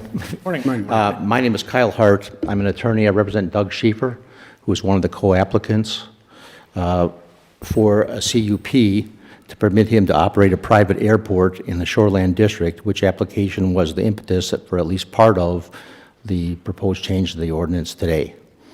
When the Planning Commission met on July 15th to consider Mr. Schieffer's CUP, the Planning Commission tabled that request in the face of opposition from members of the public who were fearing that permitting a specifically, what was then an existing, specifically permitted use, which was to build a private airport, might harm the public health, safety, and welfare of the public. The notion at that time before the Planning Commission was that they would table that and conduct a study to determine whether allowing private airports in the Shoreland District had a negative effect on the public health, safety, and welfare. The county board bought into that concept and issued a year-long moratorium on the issuance of any CUPs for private airports in Crow Wing County. So the question is, did the city actually, or did the county actually do a study of any objective evidence tending to prove or disprove that a private airport had any negative effect on public health, safety, or welfare in a shoreland district, as contrasted with a private airport in any other district? And the answer to that question is no. The county did not do any such study. What did the county do? Well, the county did a very limited survey of what 8 other counties in the area, and one outlier, actually 7 in the area, 1 outlier down in Scott County, which is where Mr. Schieffer does have a license to operate a private airport, allowed. And based on that limited survey, the Planning Commission recommended that the county prohibit private airports in any shoreland district. And here's the important point. While at the same time allowing 5 licensed seaplane bases and multiple unlicensed seaplane bases to operate in Crow Wing County. So on one hand, the Planning and Zoning Commission said, you can continue to use these seaplane bases, which are obviously in shoreland districts, but you can't build any new ones. Neither the county study or the planning commission articulated why it was okay for people in non-shoreland districts also to be exposed to whatever unarticulated risks were posed by private airports in shorelands district. There's nothing in the record to suggest that that anyone found that airports were dangerous, noisy, had fuel issues, wildlife issues. None of that stuff was ever articulated. So this is the dispositive point. It's arbitrary, it's capricious, and it's really disingenuous for the county to change its zoning laws from allowing private airports in shoreland districts under a CUP, which is the current standard, to prohibiting them in a shoreland district while simultaneously allowing seaplane bases to operate in shoreland districts. So unless you want to prohibit all seaplane bases, licensed and otherwise, and you have licensed and unlicensed seaplane bases in Crow Wing County, trust me on that, you should not support an ordinance changing the law. Ask yourself, what is the objective, concrete, factual basis for doing so? Why is it okay for you to have seaplane bases but not have a private airport in a shoreland district? You can't articulate a single reason because they don't exist. All of the objective, concrete, factual evidence that we presented to you from day one proves beyond any reasonable doubt that private airports are safe. The evidence we presented to you was like from the FAA, from the beginning of time to the current. It's like one accident in 2,000 some years. It's safer than a jet ski, it's safer than a boat, it's safer than your bathtub, it's safer than a car. All of the evidence that we presented also shows that airports comply with all MPCA requirements. Obviously they would, otherwise they wouldn't be allowed to exist. The CUP also, the one in Scott County that we got, would allow you to have as a conditional use requirement that you comply with all wildlife safety requirements. That's no problem. The noise studies also say you comply with all Minnesota Pollution Control Agency requirements for sound. Otherwise, helicopters would not be allowed. I mean, think about it. And I'm kind of jumping a little bit to the front here, but Mr. Schieffer wants to have a heliport. Heliports land on hospitals, on the roofs, next to people who are sick, dying, having operations. Helicopters are not too noisy. They are not dangerous in any way, shape, or form. On the way up here, I actually was listening to, you can download from the internet helicopter sounds to help you sleep. It's like the 6th highest ranked sleep aid that you can download from the internet. I mean, the sound from a helicopter is transitory, it's very short, it's not obnoxious, it's way less than a chainsaw, a jet ski, whatever. So, the point that I'd like to make, if I make one point, is it makes no logical sense for you to allow seaplane bases for seaplanes to land in shoreland districts and not to allow private helicopters or airplanes to land on the shore right next to the water. I mean, where do you think those seaplanes go? They land on the water, and then they park on shore.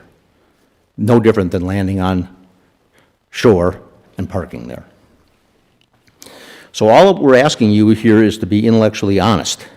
Recognize that there's no factual basis to deprive residents of an existing right. It's an existing property right. When Mr. Schieffer put in his purchase agreement to buy this property, he had a right under a conditional use permit to acquire a CUP for a private airport. And recognize that if you say that you can't do that, what's the basis for doing it when you allow seaplanes? I mean, you're talking about here taking away somebody's existing private property rights, and that's an important thing, and it's something that you should not do frivolously. And I would suggest that you don't have a concrete legal basis or a factual basis to say you can allow seaplane bases, but you can't allow a private airport in a shoreline district. Thank you. Anybody else?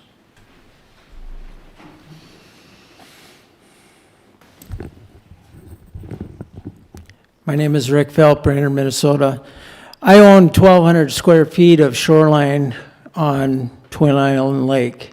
Twin Island Lake is completely surrounded by swamp. I can't use it. I'd almost have to build a boardwalk through the swamp and even just to get out to the lake to use it. But my tax basis, and the lake is too shallow, it freezes out, it doesn't even have fish in it. So for me to even go out to enjoy my 1,200 feet of shoreline, I almost have to build a boardwalk to go through the swamp and even to get out to the lake access. So I think that Bill Brecken's proposal would probably directly affect me. But yet, my tax basis on a lake that I can't really utilize is still the same as somebody on Gull Lake. It doesn't give me a tax break. I pay the same amount of lake shore property tax that the $1 million man has on Gull Lake. You know, and what we see is, just like the last gentleman said, we see a restriction of rights. It's my property. It borders the lake. I'm taxed no different than anyone else, but I can't utilize it unless I build a boardwalk or something in order to get out to it, to even enjoy the swans or the ducks or whatever. You know, so what we're seeing here is, yes, it does affect people's rights on their property to go ahead and view nature and have it be a pleasing aspect in their lives. Thank you. Mark Severson, Porter Law, Brainerd, Cross Lake, Crosby. I don't know how much of this applies to the next item on the agenda addressing the moratorium, so I'll try to take from my notes what is relevant. The comments I'm making directly address Mr. Brecken's proposed amendment that would disallow administrative subdivisions within a shoreline area. When you consider what you were going to consider on the moratorium, there's what you're going to hear and what you already know is that there's not really a lot left to develop. So what we've seen through the years, especially of late, is a lot of controversial developments or proposed developments, and that's something you've experienced on the board, just watching and being a part of. So it becomes an imperative for the board to take this opportunity to pass appropriate laws, whether it's this amendment to disallow administrative subdivisions in shoreline areas, or to have a moratorium where you can properly study these issues, ask the right questions, involve the right agencies, collaborate, so you can have in place the measures that make sense. And it's not about restriction of property use. Even with what's being proposed, if Mr. Brecken's amendment were to pass, you're not restricted to use your land as a lake homeowner. You just can't develop it in a way that minimizes the notice to those involved, those impacted. You can't develop it in a way that would allow for disputes, increased disputes. There's a lot of different developments through the years that have led to the consideration, discussion of the moratorium in this amendment. But I can tell you as a real estate litigator, a lot of the disputes we see involving easements are the result of lot splits that happen over time, and the administrative subdivision process, because quite frankly, the county is just not equipped with the tools necessary to make sure that's done properly. And there's no requirement that it's done in the most suitable way possible. Surveying standards, whether to use contours on mapping, whether to identify wetlands in OHW, how much of the development review team to involve notice, and especially notice provisions. Those are the reasons why the difference between the platted process and the administrative process is so vital. Another issue we see in litigation is when you parcel off property and you ultimately end up with, say, the heel, one property at the end, and we could use Big Trout as an example, that the proposed development on that one involves a 12-acre parcel. One issue that I've seen in a few of my cases is the easement is in question.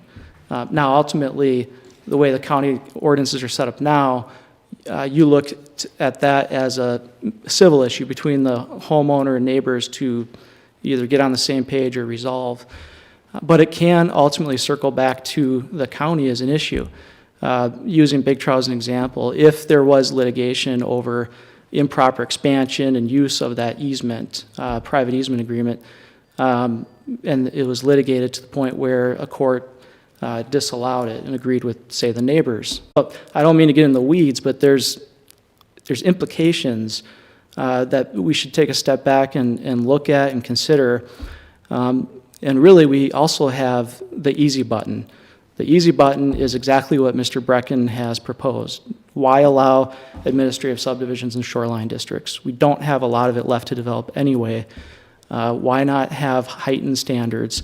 It doesn't reduce the freedoms that currently exist. It just involves a little more process, a little better information, and better notice. I would also suggest that it be clear whether the amendment applies to pending applications. If it doesn't, I would still suggest that the moratorium cover that. I still think that there are a lot of questions that need to be answered by the county or should be looked into that a moratorium would cover.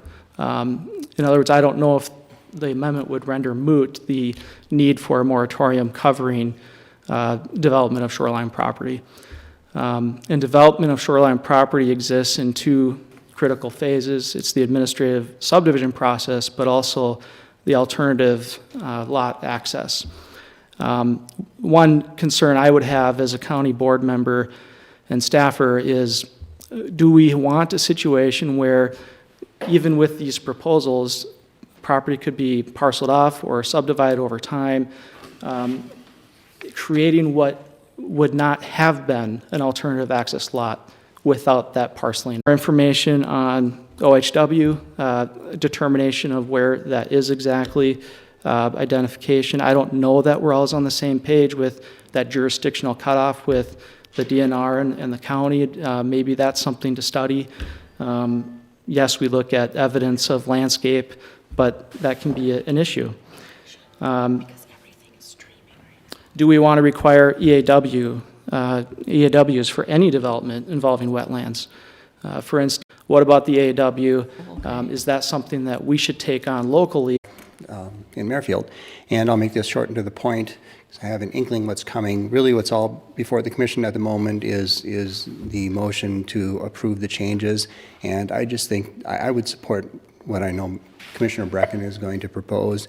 I don't think it eliminates anyone's ability to develop their property. It just means come and talk, because I think you're going to hear a lot of talking about. It's YouTube, it's everything is not working. Pretty sure the It's just, Never find the wetlands. Seems like it's real slow, the internet. what? Seems like the internet's very slow. There's something going on with the internet because everything is going down. What's going to happen here in effect is now that you're requiring foods. Oh, goodness.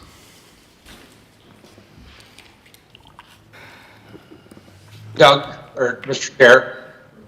Yeah. I just want to make the people aware that there's one with a 2-6 area code, and there's a ban, and you know, I was, when I was on there, I could hear them talking. They almost acted like they thought we were doing this on purpose. I don't think so. Not when I got dropped too. So, And we are in session now. We're live, so just so you know. Oh, Okay, Yep. thank you, Paul. And Thanks, Paul. I can assure you, this wasn't a planned outage, so. All right, so we're good? We're good. Okay, so there's a gentleman that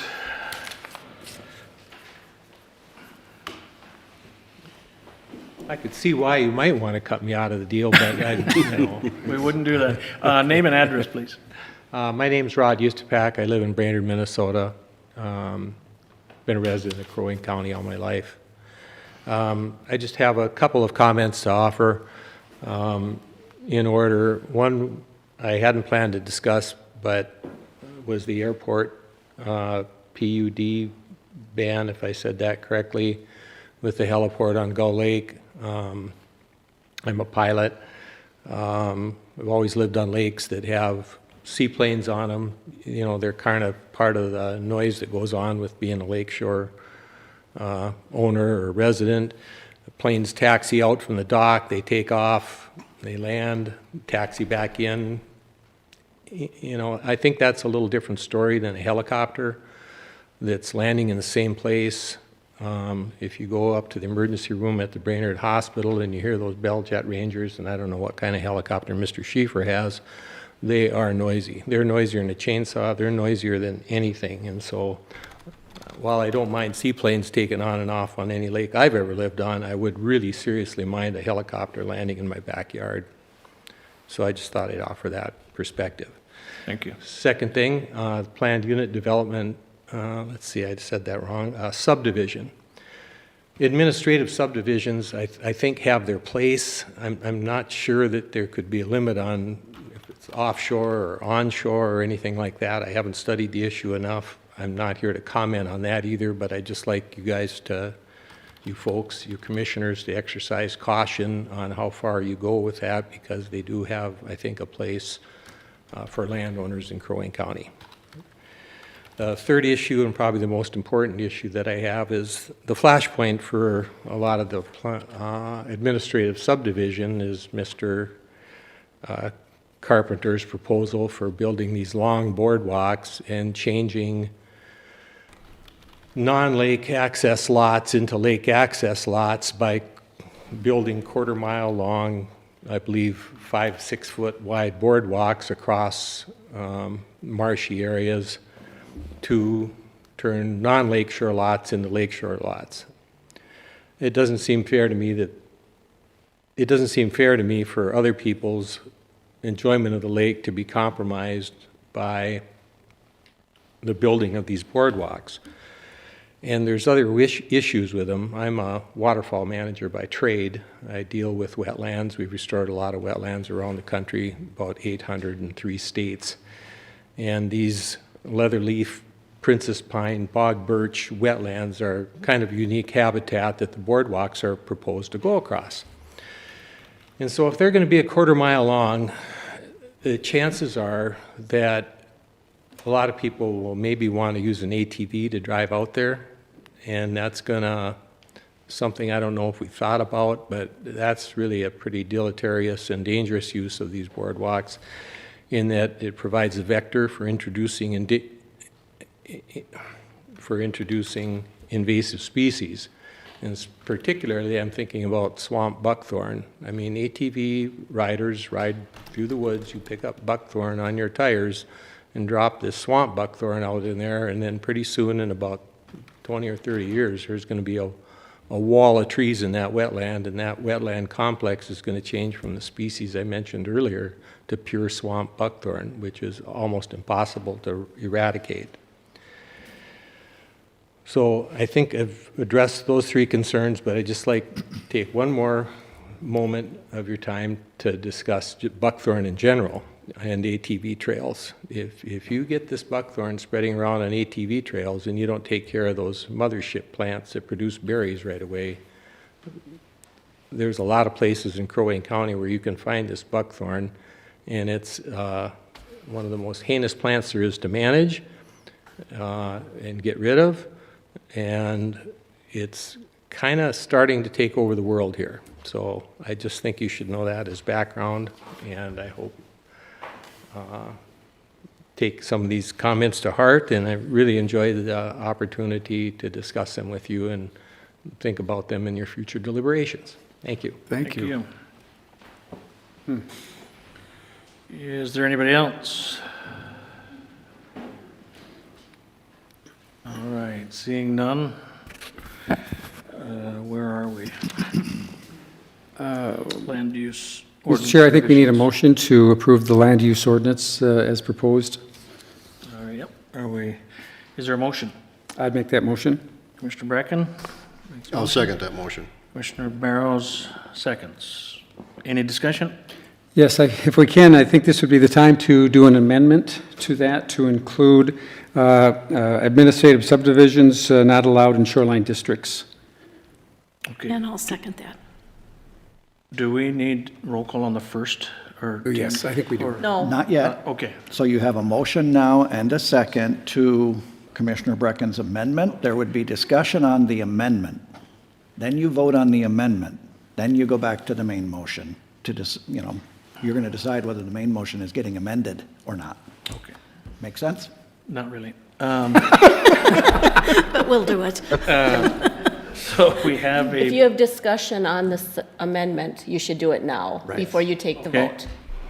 And this is only Mr. discussion Chair. on the amendment. Have we stated that correctly in regards to the administrative subdivisions? Mr. Chair, I would read it to be that the proposed change is to reduce the number of lots allowed to be created in the first assessment district only to 3 within any 5-year period, and to disallow administrative subdivisions in the shoreland district. That's what I heard. and that's the amended. That correct? Yes. Okay. Commissioner Coring? Can Tim expand on that a bit? So the subdivisions, that would be somebody in land services making that decision. Bill or Commissioner Brecken is saying that, no, we don't want to do it that way. Is that? I think it is to that point, it is just in the one zoning district. And so I've heard a number of folks saying that administrative subdivisions do have a place in your zoning toolkit. I agree with that. I think it does have its place. In ag districts particularly, Commissioner Coring, you would see farmers wanting to split off a portion of their acreage in order to have farm help, or maybe the son's going to stay there. There is a place for administrative subdivisions. What I think we may be seeing now is administrative subdivisions in the shoreland district being used to avoid the public involvement process. And that probably is the trigger for the neighborhoods about whether or not they think this is getting done under cover of darkness. It's an allowed division of property under the current ordinance. What Commissioner Brecken is proposing would change it from an administrative process that staff could do to a plating process that must go through the Planning Commission and then come forward to the county board. It changes the nature of it to be a very public process. It also has different, slightly higher standards than it would for an administrative subdivision. So that's what he's proposing. Does that help, Commissioner Coring? That helps a lot, Tim, and so that it would be strictly in the shoreland district. Is that what you're saying? That is correct. Okay. Mr. Chair, and if I could, just a point of clarification. As you know, the proposed standards is to say that if there is a plat for private roads in the first assessment as part of this ordinance revision, that would require financial assurity of a bond for the road improvements. The road would need to be brought up to 66 feet, full paved road, per the standards that Tim Bray had earlier articulated. So with this proposal, unless I'm getting this wrong, it would mean in the first assessment in the shoreland district, the FAD, in the shoreland district, any split that's less than 10 acres would be subject to meeting all of the standards of a platted road, and that would mean a full 66-foot improvement in that area. And I just wanted, as you make that motion, to be clear on that there likely will be many applicants who will need a variance from that if they don't want to do that, and that's okay, that's a process we have. But I just I wanted everybody to know about that as you consider this, so. It would be any shoreland district, anywhere in the county. Right. Yep. So it's within 1,000 feet of a lake, you could not do administrative subdivisions. But to your point, Jake, in the first assessment, Yep. it will now have to follow the. It gets it gets much more robust, if you will, and I suspect there will be more requests to deviate from that, which we have a process for. Right. They could still do So- 3 off Lakeshore. Under the Mr. Chair. proposed changes, you could still have 3 administrative subdivision lots if they're not on Lakeshore within the FAD. Oh, yes, absolutely. Yep. Commissioner Coring? Yeah, Tim, help me out. I just need a little bit more completely understanding this. Could you cite me an example of how this proposed amendment how it is now and how this proposed amendment would change things? Mr. Severson brought up the example of Trout Lake, and that's probably one that you're familiar with. There was a shared boardwalk that was proposed, sort of an upside-down question mark, if you will. Those lots were created by administrative subdivision. They would have had to have gone through the platting process. Under this amendment? That is correct. So it does not apply to those lots, and it does not apply to any split that has already been accomplished. It would only apply to future proposed splits. Or people would have, the public can be heard, the planning and zoning commission is heard. Yes. Okay. Any more discussion? All right, I believe we have a motion and a second. This would be for the amendment that Commissioner Brecken offered to the main motion to approve these changes. So it is just voting on Commissioner Brecken's amendment. All right, Teresa? Commissioner Franzine? Aye. Commissioner Brecken? Aye. Commissioner Coring? Aye. Commissioner Barrows? Aye. Commissioner Holt? Aye. Motion passes. Mr. Chair, now you have an amended main motion on the table. The amended main motion would be to approve all of the summary of the proposed changes to the land use ordinance, including now Commissioner Brecken's amendment. All right. Commissioner Brecken? Aye. Commissioner Coring? Aye. Commissioner Barrows? Aye. Commissioner Franzine? Aye. Commissioner Holt? Aye. All right. On to 13-2. Do we, I think we got 13.2, but should we just move that out a little bit later so we can address the issues that the people are here for? Yeah, Mr. Chair, you could hold a public hearing on agenda item 11. 11. And then we can close the public hearing and go back to do the zoning study if you wish. That would be fine. Into what? I'm sorry? You should go back to the zoning study. If you're going to have a moratorium, you need to authorize that the issue is going to be studied. So, So was number 10 on the printed copy. Oh, okay, that's right. Just move 13 to below 9. there's nothing wrong with doing the public hearing in item 11 if you wish. Okay, so let's move to item 11. Public hearing to consider enacting a moratorium. I would like to address the administrative. I think, Mr. Chair, that is one of the folks on our line, and so as soon as the public hearing is opened by the chair, we will make sure to call for your comments, okay? This is strictly only for the FAD. I think we need to broaden that out. And I'd also like to include that administrative subdivisions would not be allowed in shoreline districts. I think that we're coming across some of that, so how we would approach that or change that wording in that ordinance, I'd like some discussion on.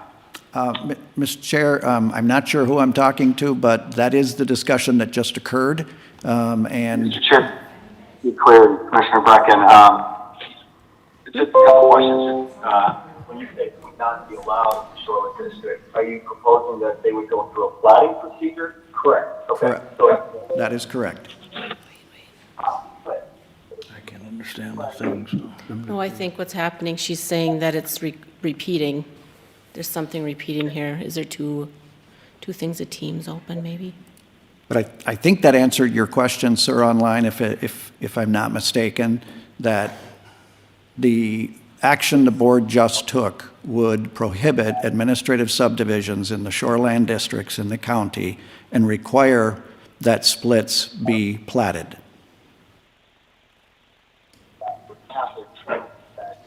Well, that's not. Tim, if you're talking to me, this is Tom Watson. I couldn't stay connected through YouTube, it shut off after 2 hours. Yeah, we So I were, was trying to pick up the audio.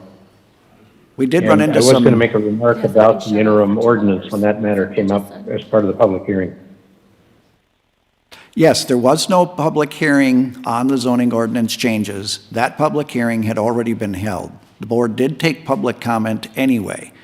Now they're No, I'm at- just talking about on the moratorium, Tim, Yes. the Now they're at item the 11.1. moratorium time, so if we could open the public hearing, we're happy to take your comments. Mr. Thank Chair, you. a motion would be in order to open the public hearing. I'll make the motion to open the public hearing to consider enacting a moratorium on certain development. Second. Okay, we have a motion by Commissioner Barrows, second by Commissioner Franzine. Commissioner Coring? Aye. Commissioner Barrows? Aye. Commissioner Franzine? Aye. Commissioner Brecken? Aye. Commissioner Hoag? Aye. All right. Now we are, anybody want to cue this up a So little we bit? do have all the ones that I gave you already. Yep. For the people that are in the audience, and it does look like we have 3 people online, and I'm not sure what they're here for, so. All right. Well, we'll start with the ones we have here, and then we can address the ones online, so. Great. Mr. Chair, if I can tee it up for you, I'll Yeah. try. The public hearing today is to consider enacting a moratorium for 1 year on any further processing or approval of any pending or new applications for a boardwalk and attached dock systems in the shoreland impact zone of shoreland districts within the boundaries of Crow Wing County that are proposed to run parallel to the ordinary high water mark and/or that encroach on a neighbor's property and/or riparian rights. That issue of boardwalks, I think, has attracted a fair amount of public comment, as well as administrative subdivisions and shared access lots. My suspicion is we probably dispensed with the concerns on administrative subdivisions and shared access lots with the action you just took on the zoning ordinance, but there may still be concerns out there about boardwalks, and what's being proposed here is a very narrow moratorium on boardwalks. And so it is appropriate to take public testimony about whether or not that is too narrow or too wide. And frankly, if folks think that the action you took on administrative subdivisions was too far or not far enough, I'm sure you would be welcome hearing those as well. All right. You know, Mr. Chair, if I can kind of start the conversation off on this too, is that under the new survey of what they're showing, is that we've got a boardwalk that is 285 feet long. And then, because I'm a little concerned of how we address this, and that is, again, 7 feet wide and permanent. Then with that, we're adding another 220 feet, which now is called a dock. But as I'm understanding, is that, if I can ask, is that permanent? Will that be permanent docking? You know, without the applicant for this one being here, I'm going to just, I don't want to speak for him, but it is my understanding that their intent would likely to make that dock permanent. So then we'd have a permanent boardwalk, as I would see that, that's 505 feet long. And how many slips would be at the end of that? The proposal would be 2 slips per lot, so 2 mooring spaces per lot allowed. And so there's an administrative subdivision that's been approved out there for 4 lots, so there could be 8 mooring spaces is what they would want. And when it comes to the dock situation, we have no supervision over that, or there's no, Well, who's in charge of that, per se? so Commissioner Brecken, that is a bit of a complicated answer, but I would tell you that when it comes to the position of the dock in the water, that is a surface use ordinance that we have that would regulate that. And so that's staying in your riparian rights area. It stays in riparian rights. Yep. But because it's surface water, which is now the jurisdiction under the Sheriff's Department, I believe, for navigable waters. They're the administrator of that particular ordinance. We assist with some of the survey work, but they would be enforcing it and administering it. Have they weighed in on all of this in regards to the addition of that length of the dock? Is that, to see that's reasonable? That they have not weighed in, nor have we asked the sheriff's office to weigh in on this particular overtly. Okay. But Mr. Chair, Commissioner, if I could add one point. There's another involvement in this that I think is very important, is the owners. Their riparian rights are something that a person can take action on their own through civil suit, et cetera. So that's one aspect that oftentimes is overlooked, and I'll make sure that is played into too, is the owners or the neighbors have rights and responsibilities and avenues that they can go besides what is in our ordinance or anything that may be or not be enforceable by the sheriff's office.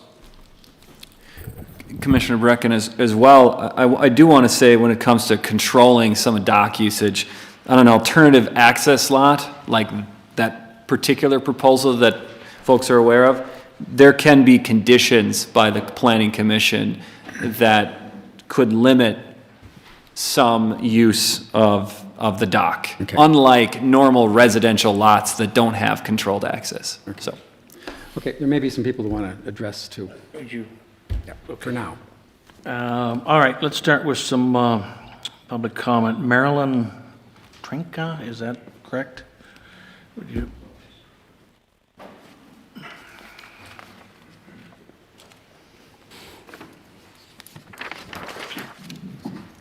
I'm a year-round resident in Cross Lake. I'm sorry, could you first just state your name and address? Oh, Marilyn Trinka. Okay. I'm And on your- Northgate Lane. All right. My property is right next to the property in question, Carpenter. Okay. I actually owned that property. My family owned it since 1947. The property we know now as wetlands has in the past been referred to Turtle Bay and more fondly as a swamp years ago. My family speared dogfish there. They've hunted, duck hunted. We walked the ice ridge observing beaver paths, eagles, lady slippers, milkweed, all the way to the water's edge. This property has previously been in woodland management. Recently, I was going through some papers after my mother died 3 weeks ago, and I found an article from 1949 about the property, about how they bought it because they saw springs in the water and beaver dams. We've protected these wetlands they need to be protected from further erosion. There's no direct public roadway access to these properties. It's a private easement that was granted to sale of 2 properties. Now, I feel that, in closing, it's Crow Wing County's responsibility to protect, preserve, and improve the quality of the lakes, streams, and the wetlands. These are critical wetlands. They're beautiful. And to put these boardwalks on them and all the traffic, and as the gentleman said, there's going to be probably golf carts on there, there's going to be ATVs, they're going to be bringing, gasoline out on those docks to fill all of their boats. And the shoreline there is very shallow. It's going to have to go way out there. I know this property. I grew up there. Thank you. Thank you. John Andrews.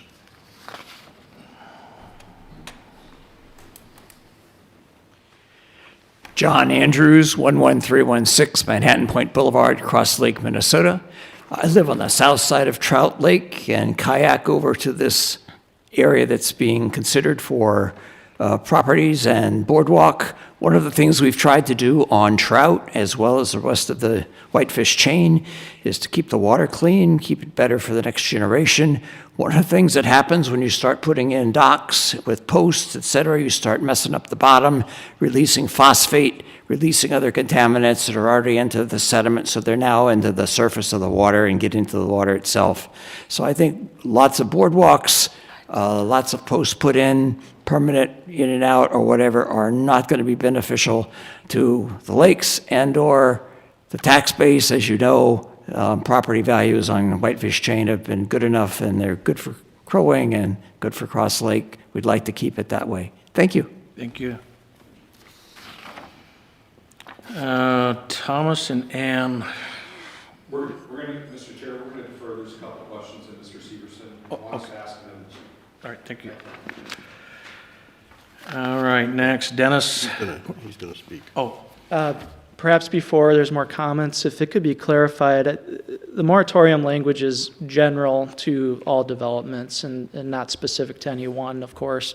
But if it could be clarified exactly what has been approved on the one that people are discussing, Big Trout, I think that'd be helpful to those that are commenting.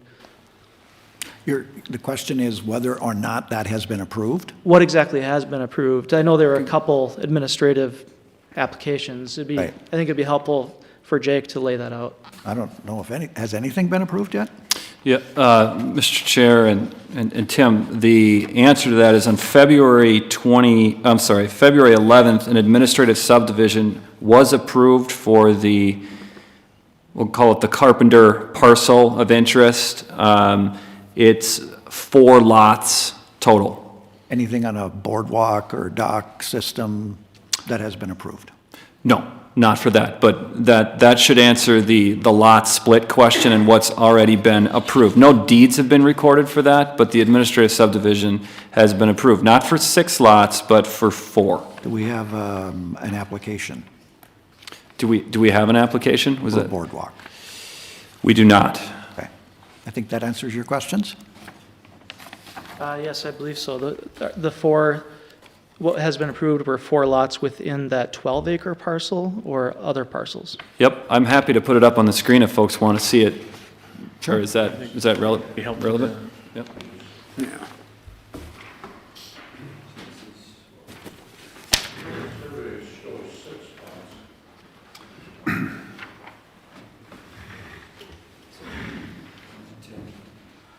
It's coming.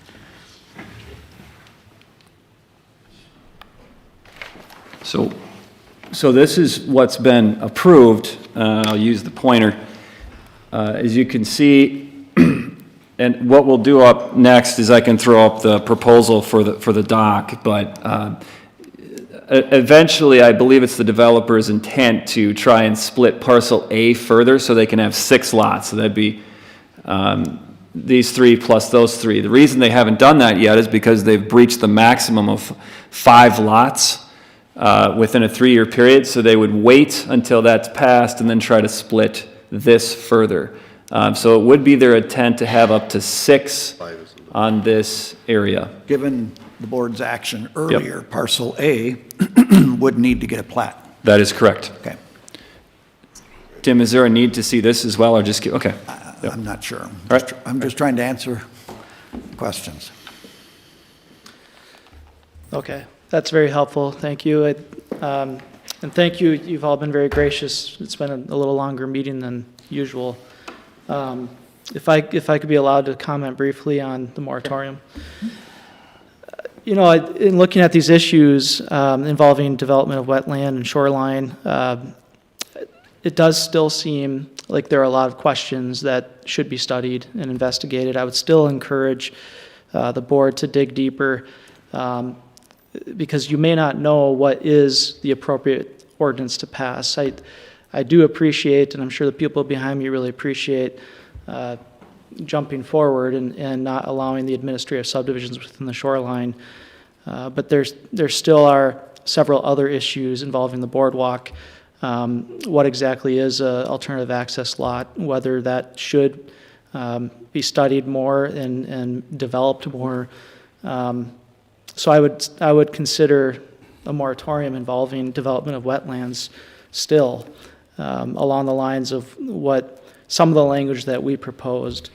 But I agree, what has been passed already renders moot much of it, and that's appreciated. But the boardwalks, the question of the boardwalks, sometimes we might lose our focus on what is behind the boardwalk. I think that a study of the issues impacting what's behind the boardwalk and under the boardwalk would be really helpful to the county and developers and those impacted.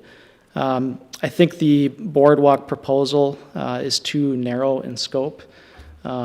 If we have it addressed to boardwalk systems running parallel or the shape of a boardwalk, that really captures what is arguably already not allowed. The county does have a good ordinance that addresses riparian zones, and there's other, as Sheriff Goddard addressed, there's other civil remedies for interference with the riparian zone. I would respectfully submit that the moratorium apply generally to boardwalks. How many are we really talking about? We don't exactly know, but I think a moratorium covering boardwalks in general, or even a minimum amount of feet, would be appropriate. I'm not a scientist. I don't think anyone here is. I don't know the actual answers to the assumptions that a lot of us have, whether boardwalks are the appropriate way to traverse through a wetland. I get some of the logic behind it, but I sure would like to know from the experts, and the moratorium will allow us to do that and pass the appropriate laws for it. Thank you.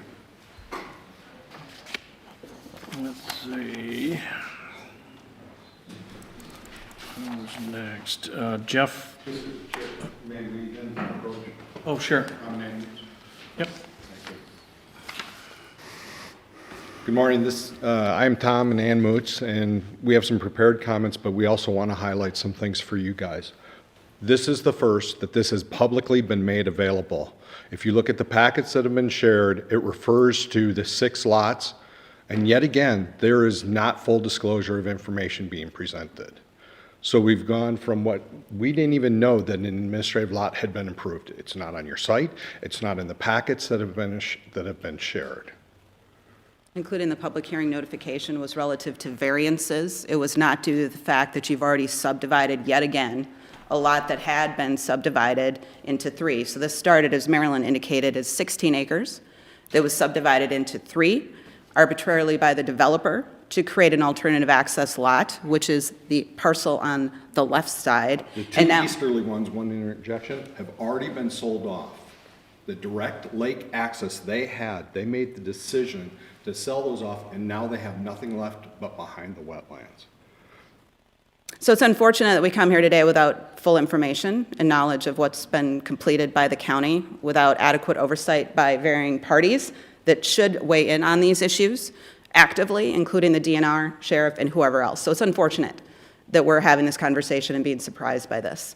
And we weren't prepared to have to share that with you. So I apologize that you may be getting a little bit more of a direct reaction from us based on this knowledge. So thank you for allowing us to do that. So I will quickly give you our other comments that we have as well. So thank you, ladies and gentlemen of the board, as well as other elected and appointed officials, for your time to discuss the critical moratorium topic. So why are we here today? So we're Tom and Ann Moots, Northgate Lane, but why are we in Crow Wing County? We specifically chose Crow Wing County because of your focus on protecting water quality, preserving wetlands, and wildlife habitats to maintain economic vitality into the future. We know that the Minnesota natural resources are critical to our future in the state. It is why we have a state, it's why we have tourism, is because of the natural resources. But why Big Trout Lake specifically? Because we spent a lot of years looking for property and assessing where did we want to be. We wanted to be on Big Trout Lake because of the water quality, the wildlife, the loons, which is an indicator of water quality, one of the only lakes that has trout left in the state of Minnesota, sandhill cranes, and other fauna. I'll even take the bears. The bears come by my house and I'll even take them because it means that we've got a healthy environment. We never expected to have to be in front of you given our expectations of Crow Wing County. However, we are compelled to share our voice when we observe such an egregious proposed development on what remains of limited wetlands and associated habitat in the state. We, along with the hundreds of citizens who have provided feedback after feedback to you over the last month, believe the environment on Big Trout Lake is not being safeguarded. We've seen throughout our county and country and state that the quality of the environment people experience drives economic success and vitality. We all care about that as well. So this is about economic vitality as well as protection of the environment. Specifically, the development on Big Trout Lake is part of the Pine River Watershed, a key natural resource for this state. The Pine River Watershed Alliance provided you directly a letter yesterday showing their concerns about the risk of this development in general and allowing anything to proceed forward. Northern Waters Land Trust did the same yesterday, a very comprehensive evaluation of this proposed development. This proposed development is in DNR designated wetlands with freshwater ponds embedded in that development. So if you look at that schematic again, the wetlands extend up into the development property in the lake, in the lots that have already been divided. It is a loon nesting ground. Big Trout Lake by itself is classified as a highly sensitive lake requiring Tier 1 protection. We wouldn't even be here today. I never thought that I would have to come in front of a county board in my lifetime if there had not been an intentional creation by the developer of an alternative access lot. Had that not occurred, and we hadn't gone through this process, you wouldn't have seen me today, which is really unfortunate. We strongly encourage you to adopt a moratorium on administrative subdivisions inside shoreline districts, so a moratorium, and on all pending applications. We also strongly encourage you to adopt a moratorium on the intentional creation of alternative access lots. Thank you for your time and attention. This issue is playing out across multiple lakes and properties in your county, including with this developer, and it's going to have a devastating impact, long-term impact to our wetlands, lakes, and the economic success of this county. Thank you. Thanks. Thank you. Is there a Dennis here yet? The Germans did it. Pronounced Gaylor.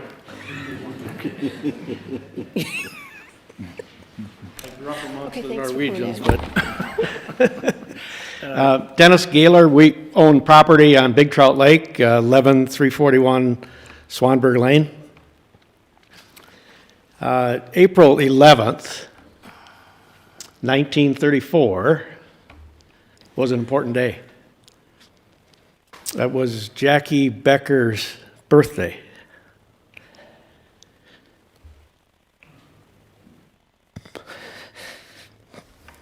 Sorry.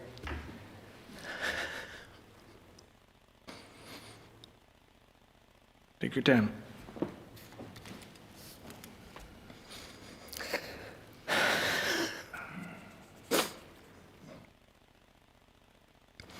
Jackie and her husband Bob loved this area. They channeled this love of what we know as the Pine River watershed into action through public service and assembly of scientists and concerned citizens to protect the Pine River watershed. So thanks for the work that's been done today. Very much appreciated.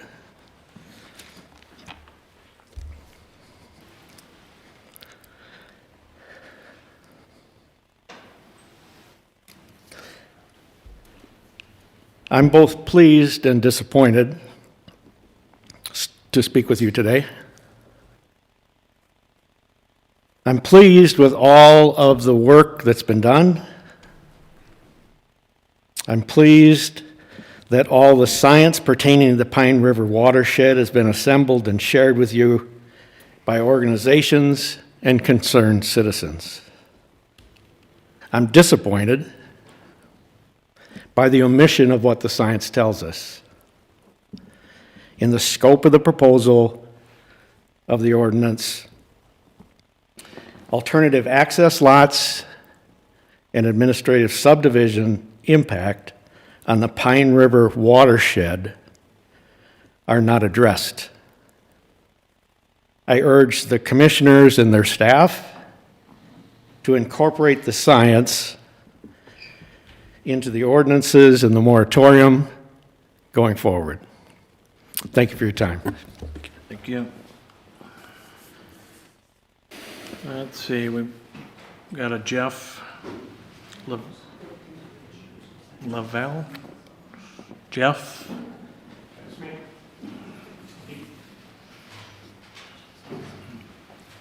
Jeff Laurel, 11358 Manhattan Point Boulevard, Cross Lake. Thanks for the opportunity to speak, and in the interest of saving time here, everybody's been pretty patient listening to this, and we appreciate the opportunity to speak. But I'll say, first of all, I'm pleased with the actions that the board has taken here today so far. I've long been involved in water testing on the whitefish chain, both for WAPOA and also with the county and state in terms of chloride testing. I'm a resident of Trout Lake and also have some conservation easement land. I'm very, very familiar with this particular area, and I think this serves as a good example of how we can test our processes going forward. We being everyone involved in the county. This is an extremely sensitive area. We would not be in this situation had it not been for the administrative subdivision capability taking place in the Shoreland District. This is an area that's been prioritized and identified by state agencies and county agencies. One watershed, one plan being one example of that as an area to be protected.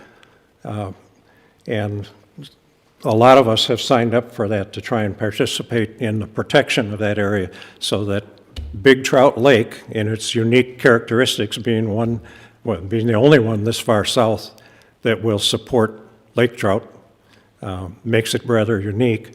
But any of these lake areas, and we're seeing a lot of pressure on them now because of the desire for buying inexpensive, relatively, I should say, inexpensive land, and then somehow turning that into lake lots. So I applaud the actions that have been taken so far. I just want to add my support to that and any future actions that would take place to try and protect the precious resources that we have here. Thank you. Thank you. Is there anybody else? The guy online. Okay. 612A. Mr. Chair, I think there's one hand back there I saw. All right. Let's go ahead back here and then we'll.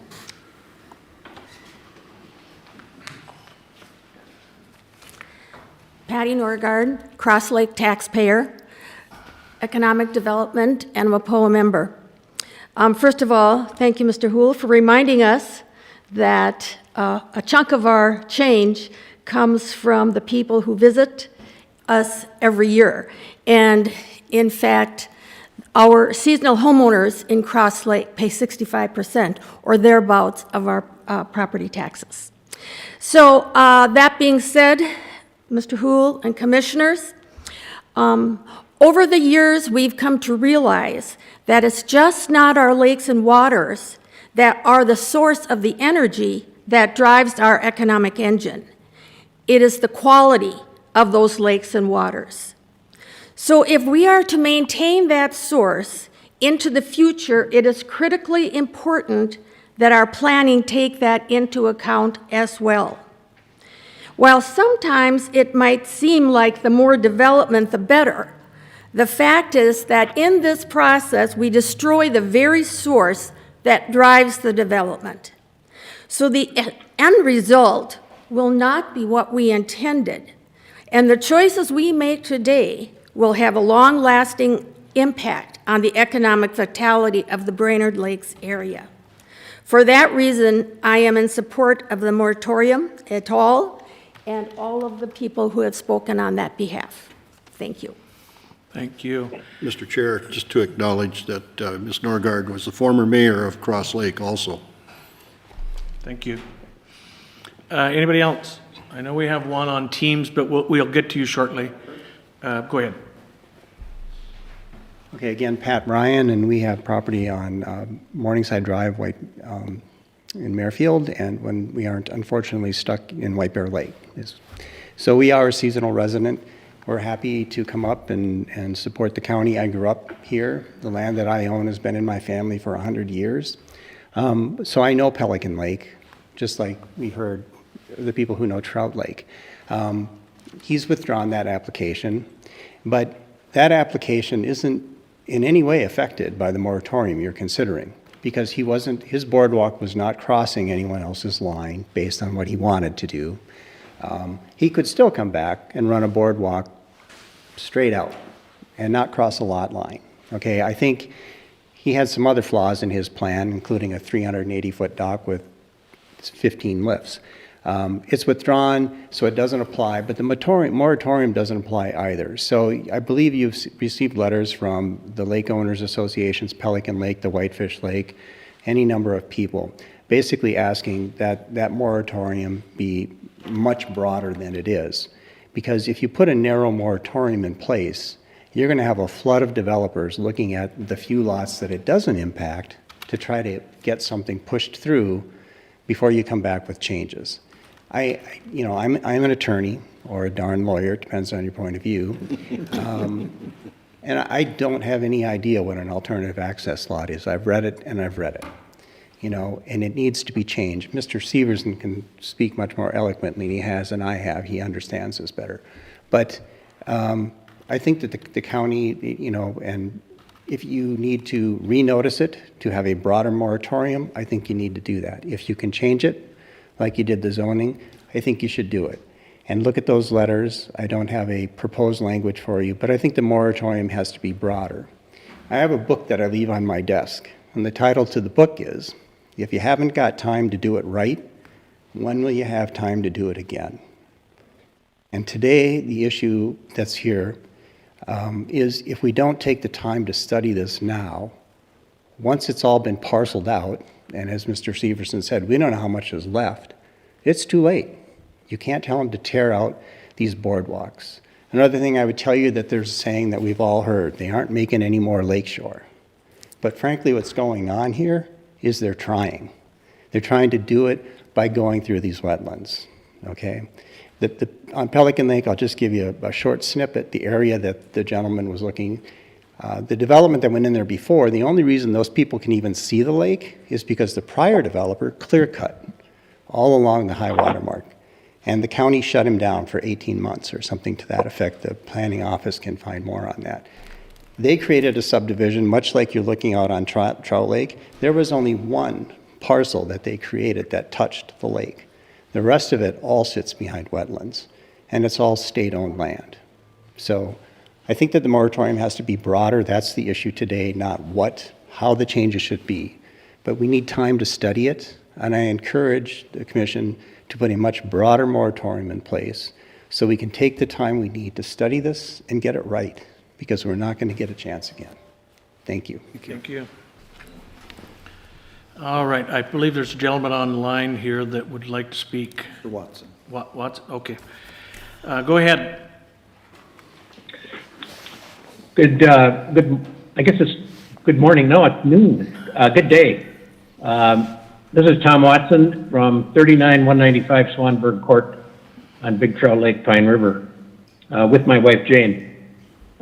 Significance of having her here, her family has had property on that north part adjacent to this particular subject area for 110 years. Got a long vested interest. The matter I want to speak about is the moratorium itself. And I was sort of pleased and then disappointed as I studied it more. The moratorium is focused on the proposed land use and development in these sensitive shoreline areas, which is the good news. The bad news is I read the very first comment on the agenda item with Jake Free's name on it, item 12.1, says Crow Wing County is seeking proposals from developers for boardwalks and attached dock systems in shoreline areas with sensitive environment. You can read the whole thing. I'm really disappointed that we have reduced this down to figuring out how to get a boardwalk in without really looking at the fundamental question. And the fundamental question really is the sensitivity of the shoreline areas on our lakes in north central Minnesota. Just by way of reference, the Whitefish chain has 119 miles of shoreline. 119 miles of shoreline. And I want to reference a couple, 3 documents that I hope have been presented to the county board and to the staff. I assume so. In 2012, the DNR led by a research scientist at the DNR in Brainerd, Paul Radomski, in 2012 did an inventory, a survey of sensitive shorelines around the Whitefish chain. 110 pages of information to point out the animals, the birds, the fauna, the flora, the cattails, all the other things that are sensitive to that area. And one of the more important couple pieces that are very germane to this particular bay, and incidentally, I'm going to call it Rood's Bay, because Henry Rood built the first 2 cabins in this particular area, and my wife's family happened to be the owners of those 2 homes. And so Rood's Bay is right there. His grandchildren actually own property on the south side of Rood's Bay. And Mr. Laurel, who spoke a few minutes ago, I'm proud to call him a good friend, purchased property on the north side and put it into a conservation easement to protect the very essence of this particular area, which is home to more loon nests on an annual basis than any other part of the Whitefish chain. They were inventoried at the time in 2012. And if you haven't got a copy of that particular study, it's really important, and it focuses for me on what should be the focus of this matter, not how to build a boardwalk across a wetland or how to put docks in, or ask our good sheriff to patrol and police that function, but rather we ought to be looking at the impacts of these particular actions and shoreline alterations that will come with it on the science of all these different wetlands and how they impact water quality on our lakes. We should be talking about the biology of the area. We should be talking about the ecology of the area. We should be talking about the natural springs that Mrs. Trinka spoke about that exist all over the North Shore of Big Trout. We should be talking about the habitat. This particular wetland extends literally about, I don't know, a couple thousand feet all the way back to and west of Swanberg Road, which is a open water body, small as it may be in the middle of winter, but I walked through there 3 weeks ago and can attest to that. We need to bring in the experts like the DNR, Crow Wing Soil and Water Conservation Districts, the folks from the Northern Land Trust, our friends at Bowser, our friends that do exist and have some skills obviously within the county staff. I would also bring to your attention a lake trout study done in 2015 led by a fellow who's now retired, DNR scientist by the name of Pete Jacobson out of Park Rapids. And WAPOA, I am proud to say, have spent 15 years with WAPOA, 10 on its board, 5 as its president during this particular period of time when we put more and more emphasis on water quality. So I really want everybody to embrace the idea that this ought not to be trying to figure out how to perfect a boardwalk or a dock system, but rather looking at the natural environment that we have there, documented by researchers already, which can be updated for sure, and points out the real fundamental thing that we're all talking about. We really want to keep it right for the quality of this particular lake, a lake trout lake, a cold water lake, a Cisco lake, the only one north of the Canadian border. So I thank you for, or south of the Canadian border. And so I thank you very much for listening to me. I'm going to put in one other plug that the mayor, former mayor of Cross Lake pointed out. Tourism, visitors, seasonal rec property owners generate more property tax, or more sales tax and income tax for seasonal rec businesses when combined with Hubbard and Cass counties in any other area of the state of Minnesota except for and exceeded only by Hennepin and Ramsey County. Is north central Minnesota, Crow Wing, Cass, and Hubbard County significant? You're damn right it is to the economy of the state and to the local area. So I thank you very much, and I appreciate all the work you're doing so far, and we need to take this additional step and add the science component to it. Thank you. Thank you, Mr. Watson. Commissioner Coring.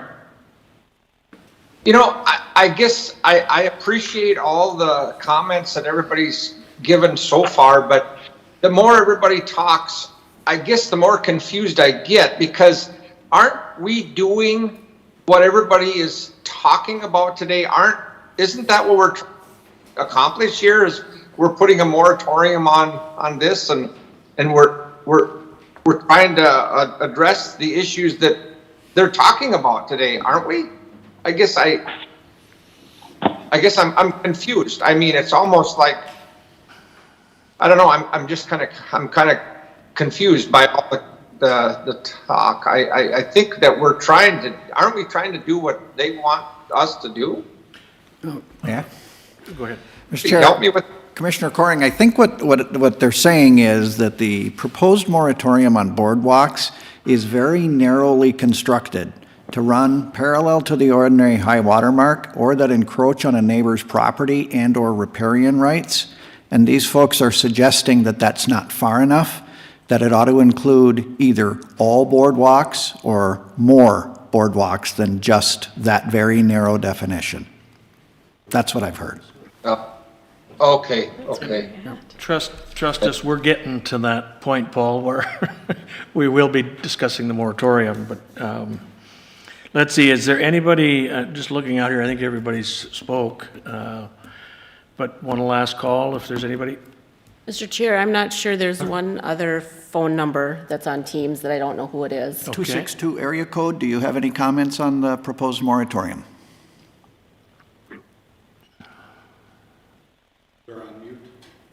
They have to unmute themselves.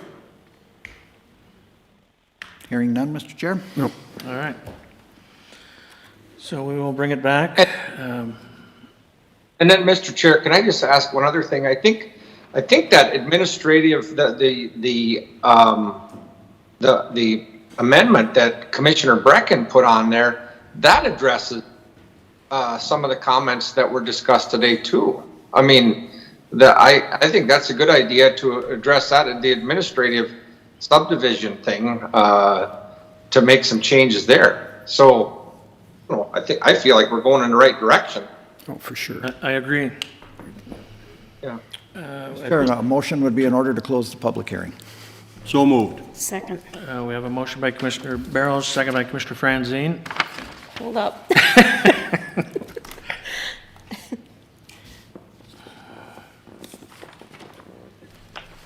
Commissioner Barrows, Aye. Commissioner Franzine, Aye. Commissioner Brecken, Aye. Commissioner Coring, Aye. Commissioner Hogg. Aye. All right, so that, Mr. Rowe, so far, the board has taken no action. They just closed the public hearing. so we're Okay. moving on to item 12, which is adopting a resolution. Mr. Chair, there is a resolution in your packet for the study of certain zoning issues, and it is directly related to the moratorium, so you may deal with the issue of the scope that you wish to include in the moratorium by defining what you want studied. What is being proposed to be studied right now are just those things that are called out in the previous moratorium, boardwalks and attached dock systems that are running parallel to the ordinary high water mark, or that are impairing on a neighbor's property or riparian rights. If you wish for that moratorium to be broader, you certainly can. You can authorize the study to be narrow, but to be honest with you, when I was thinking about the narrowness of the moratorium, regardless, you ought to study boardwalks in general. And I was going to ask staff to do that. But it is not enacting a moratorium on boardwalks. So a straight boardwalk, 70 feet, staying inside their own riparian or property rights zone, we would continue to permit under the moratorium as it's proposed. If you don't wish that to happen, then you should broaden the scope of it. Hello, this is Paul Campbell in the main room. So, Mr. Chair. Can you hear me? He must have left and came back in. He might not have known how to unmute himself. I think he I may did want to leave and talk. came back in, and it must have worked differently. This is Paul Campbell. Can you hear me? Yeah, we can. Okay, I know that you just closed the public hearing, but I was trying to unmute all the ways I could think of, and the last one was hang up and recall. So I have done that thing. So, Mr. Chair, I think he wants to participate in the public hearing that you just closed. You should certainly let him Yeah. speak.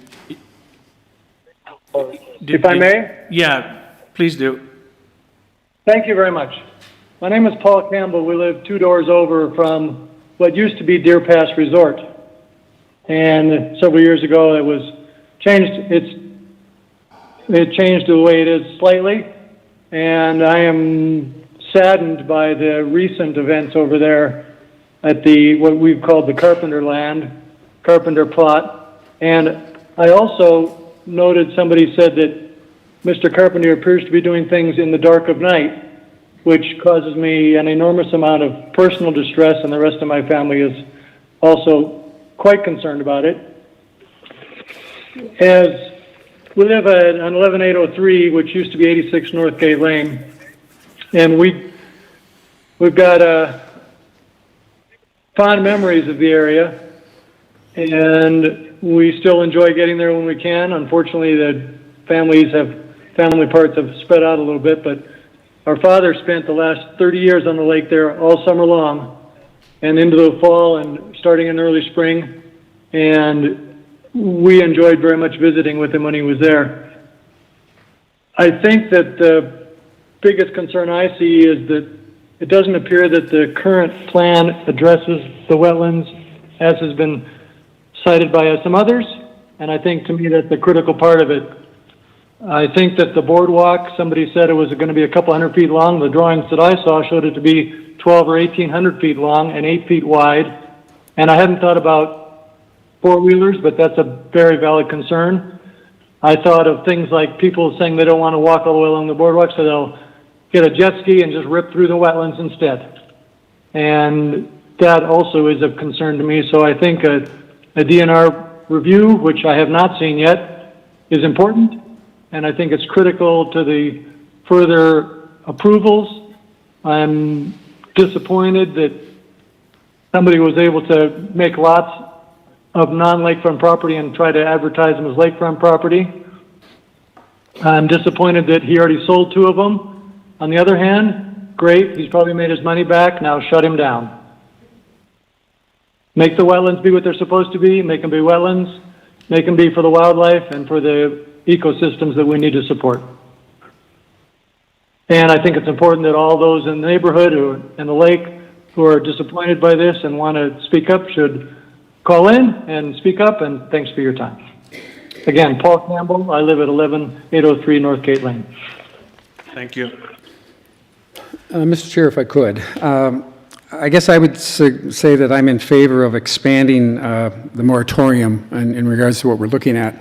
I'd like to ask Therese to pull up one of those photos that I sent you.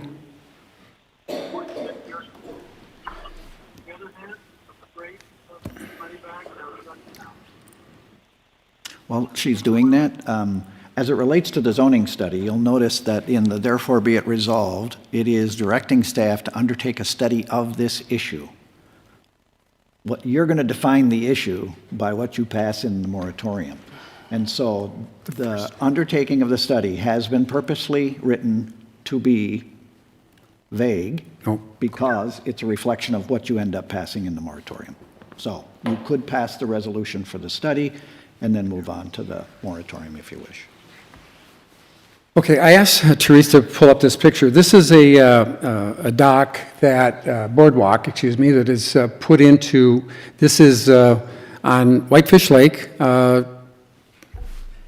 what do you refer to this little bay as? Ear, okay. Ear Bay on Whitefish. And the story behind this is that the owner of the property first went to the DNR and got permission to dredge. So they dredged 150 feet so they were able to float a boat out there. So then after that, they started building the boardwalk. Now obviously the dredging and the boardwalk changes the whole environment of that bay. All the natural resources they have and the vegetation and everything that was there. So the boardwalk went out 185 feet. But then at the end of the boardwalk, we put the dock. And that added another 40 feet. So this thing became, over 220 feet long. And so there was no supervision of this. If you notice out there, you see where the dock is, there's 2 trees at the end of it. That's not owned by the current property owner. That's owned by the neighbor who will not have access to his property. So I think that, having some kind of a moratorium that includes, and maybe we have to go as far as saying no boardwalks across wetlands. Until we get a handle on it, we've got to meet with the DNR because, again, they gave the permission to dredge it, but had no responsibility over the boardwalk itself. So we don't know who's responsible for what. And I definitely want to make sure that we as a county are not taken advantage of. I think that's my big concern when I look at this. So I would be in favor of expanding our moratorium into a broader scope. Oh, I am too. I would really somehow like to include most of the things these people said, but I wouldn't have any idea how to write a resolution. Mr. Chair, members, you can consider the expansion or the contraction of the moratorium today. You had it on your table, and so expanding it or contracting it is within your authority. You could include a resolution that enacts a moratorium on all boardwalks in the shoreland district. You could adopt a moratorium that prohibits any boardwalk that is longer than X number of feet. You can modify that moratorium however you wish. So, what I'm going to want to know is, what are your preferences? You do have a zoning study that should be authorized prior to your enacting any moratorium. It is in front of you right now, and I would suggest that you dispense with this item and then move on to the moratorium consideration. Okay. Mr. Chair, Commissioner Coring. I guess I would favor just putting a moratorium for as much time as it takes for us to study this, but put a moratorium on all boardwalks, whether it be for a year. I don't think that's much to ask for somebody that's asking for a boardwalk, just to wait a year until we get things figured out. I think I would favor that. Okay, thank you. I think to Administrator Hool's point, we would first be acting on the zoning study, the resolution for a zoning study. So if we want to jump back to that and address that as to what the wishes are. I'll make that motion. I'll second. All right, we have a motion by Commissioner Barrows, a second by Commissioner Brecken. Any discussion? Hearing none, Trees. Commissioner Franzine? Aye. Commissioner Brecken? Aye. Commissioner Coring? Aye. Commissioner Barrows? Aye. Commissioner Hoag? Aye. All right, now back to the moratorium. And I think the appetite is to expand this. Correct. And I believe would not just a moratorium on all boardwalks address a lot of the concerns? I would think so, yes. I'm just concerned to Commissioner Franzine's point, are we missing anything though? Yeah, that's what I'm worried about. We'll get through with this and we won't really have the answer we wanted.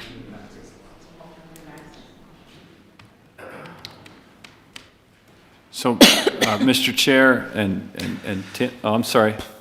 What I would suggest, Mr. Chair, is in Section 2 of the ordinance that is proposed, Crow Wing County Board of Commissioners hereby adopts a moratorium pursuant to Minnesota Statutes 394.34. The moratorium hereby places a hold on any further processing and/or approval of any pending or new application for a boardwalk and attached dock systems in the shore impact zone of shoreland districts within the boundaries of Crow Wing County. I would put a period there.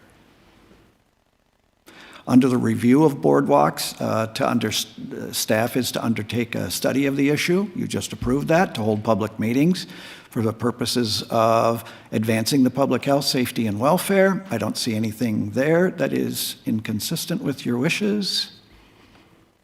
That is the one change I would make. I would put a period after, in Section 2, right there, if you can see my pointer, right there. And get rid of the rest of it. And delete the rest of it. If you want a moratorium on all boardwalks, I think that will accomplish it.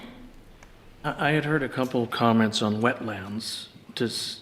How would that fall into this, or do we? This would say no boardwalks.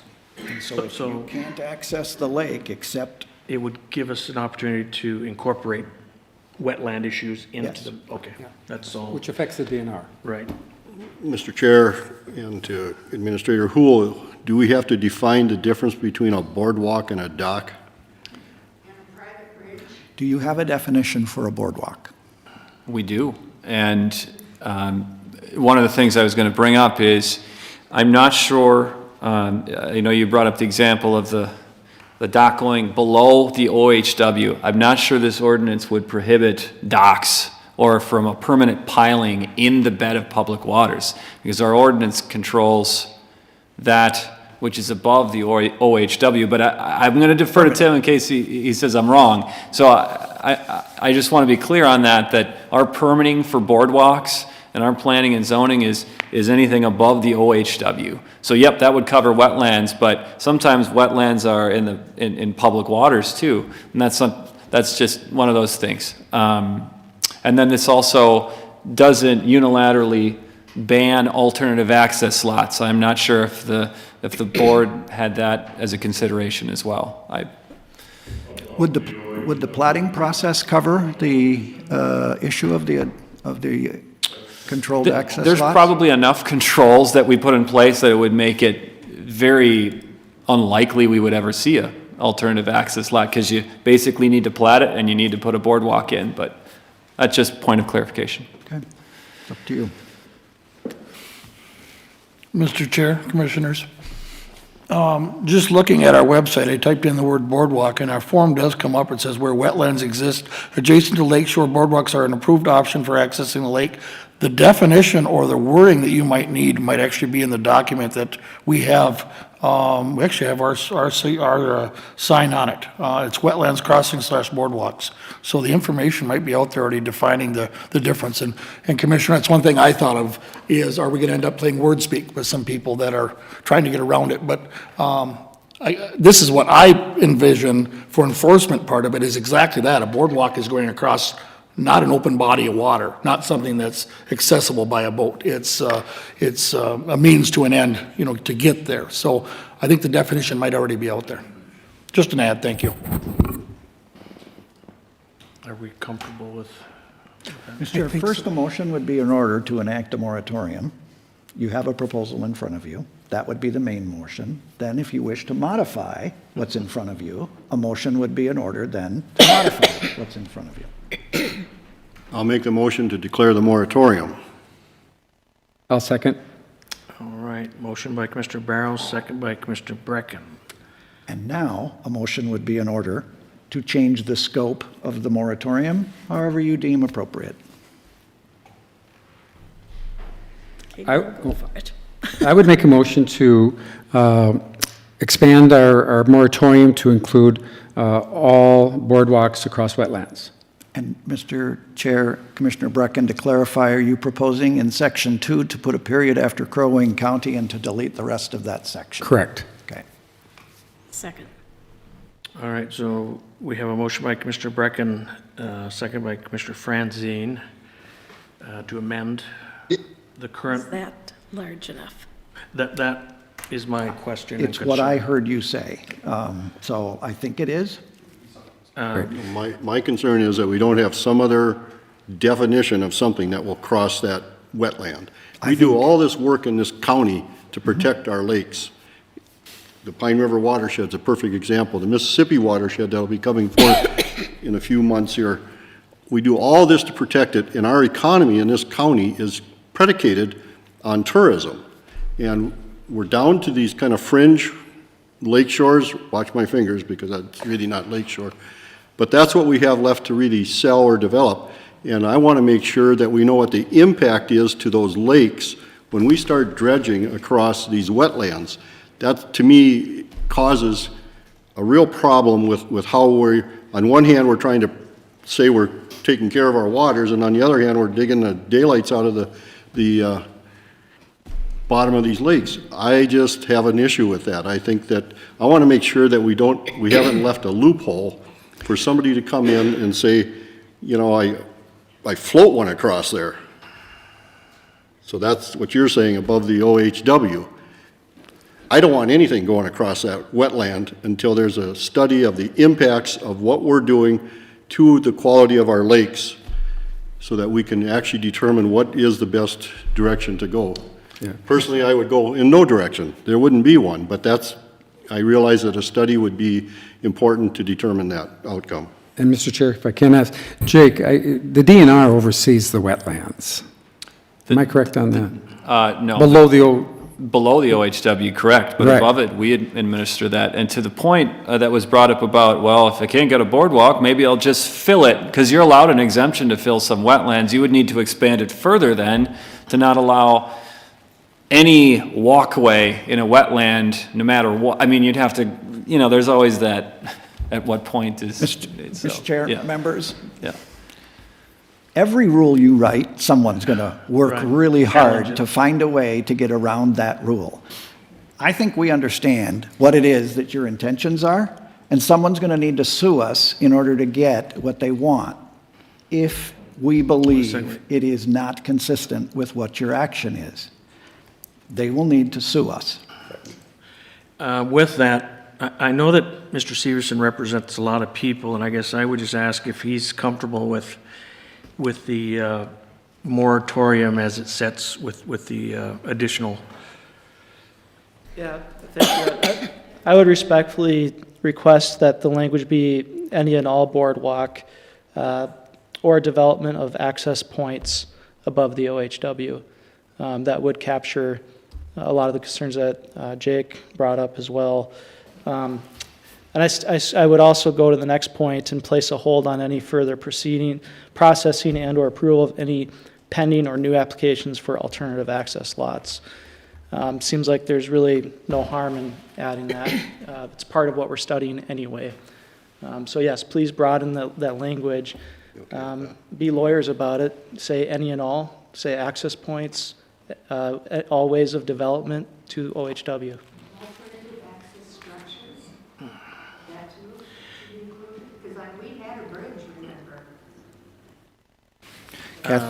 Kathy, as much as I appreciate your interest in helping, if I start to wordsmith with a crowd of people, there's no way we get this done today.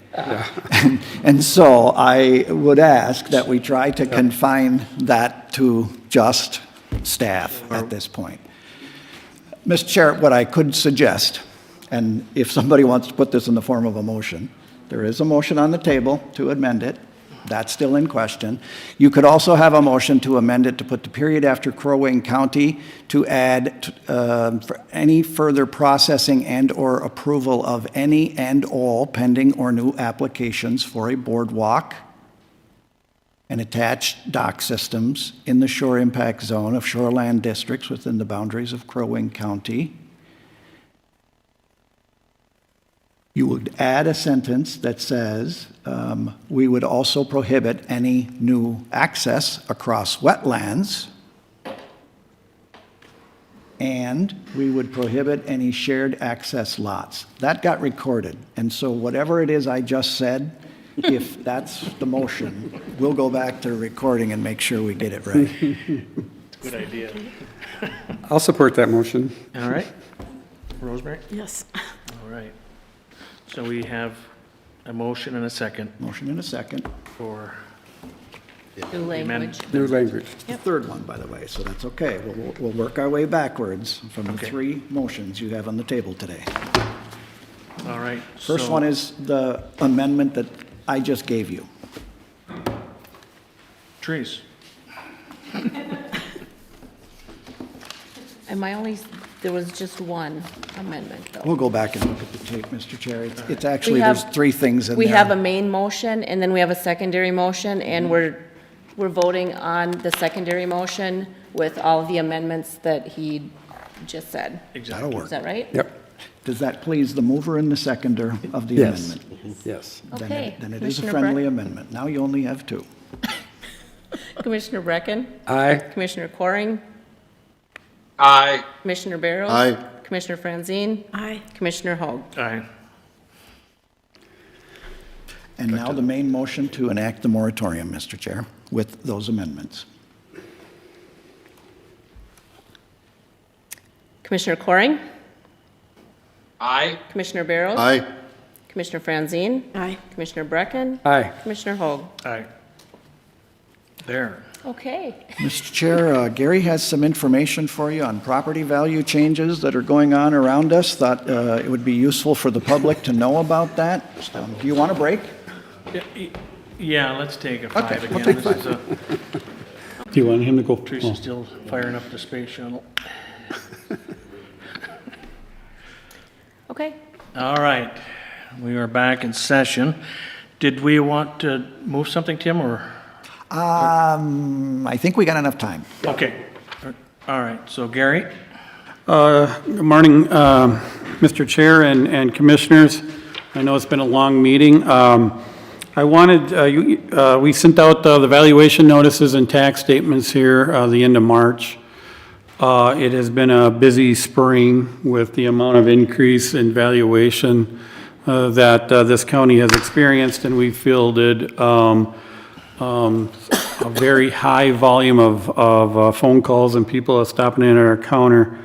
I thought it would be important to bring to you today just to shed some light on, I should have had the title here on that a little bit better. This is what happened to the residential classified properties in our county. So the seasonal residential and then just the residential where people mainly are renting out or living in them. As you'll see, that Crow Wing County, we experienced about a 35% on average increase countywide. And you'll see, though, that we're not alone. Cass County was 31%, Itasca's 31%, Carlton 30%, Aikens 29%, some of our close neighbors. So I just wanted to show that while we're experiencing some historic high increases in 1 year, it's kind of more or less a statewide issue. And to that point, we're getting numerous phone calls and just trying to get the word out that, while your property valuation may go up 30, 40, 50, and in some cases even over 60%, depending exactly where you're located, that doesn't necessarily mean your taxes are going to go up 30, 40, 50, 60%. That's a lot of the scare out there that we've heard.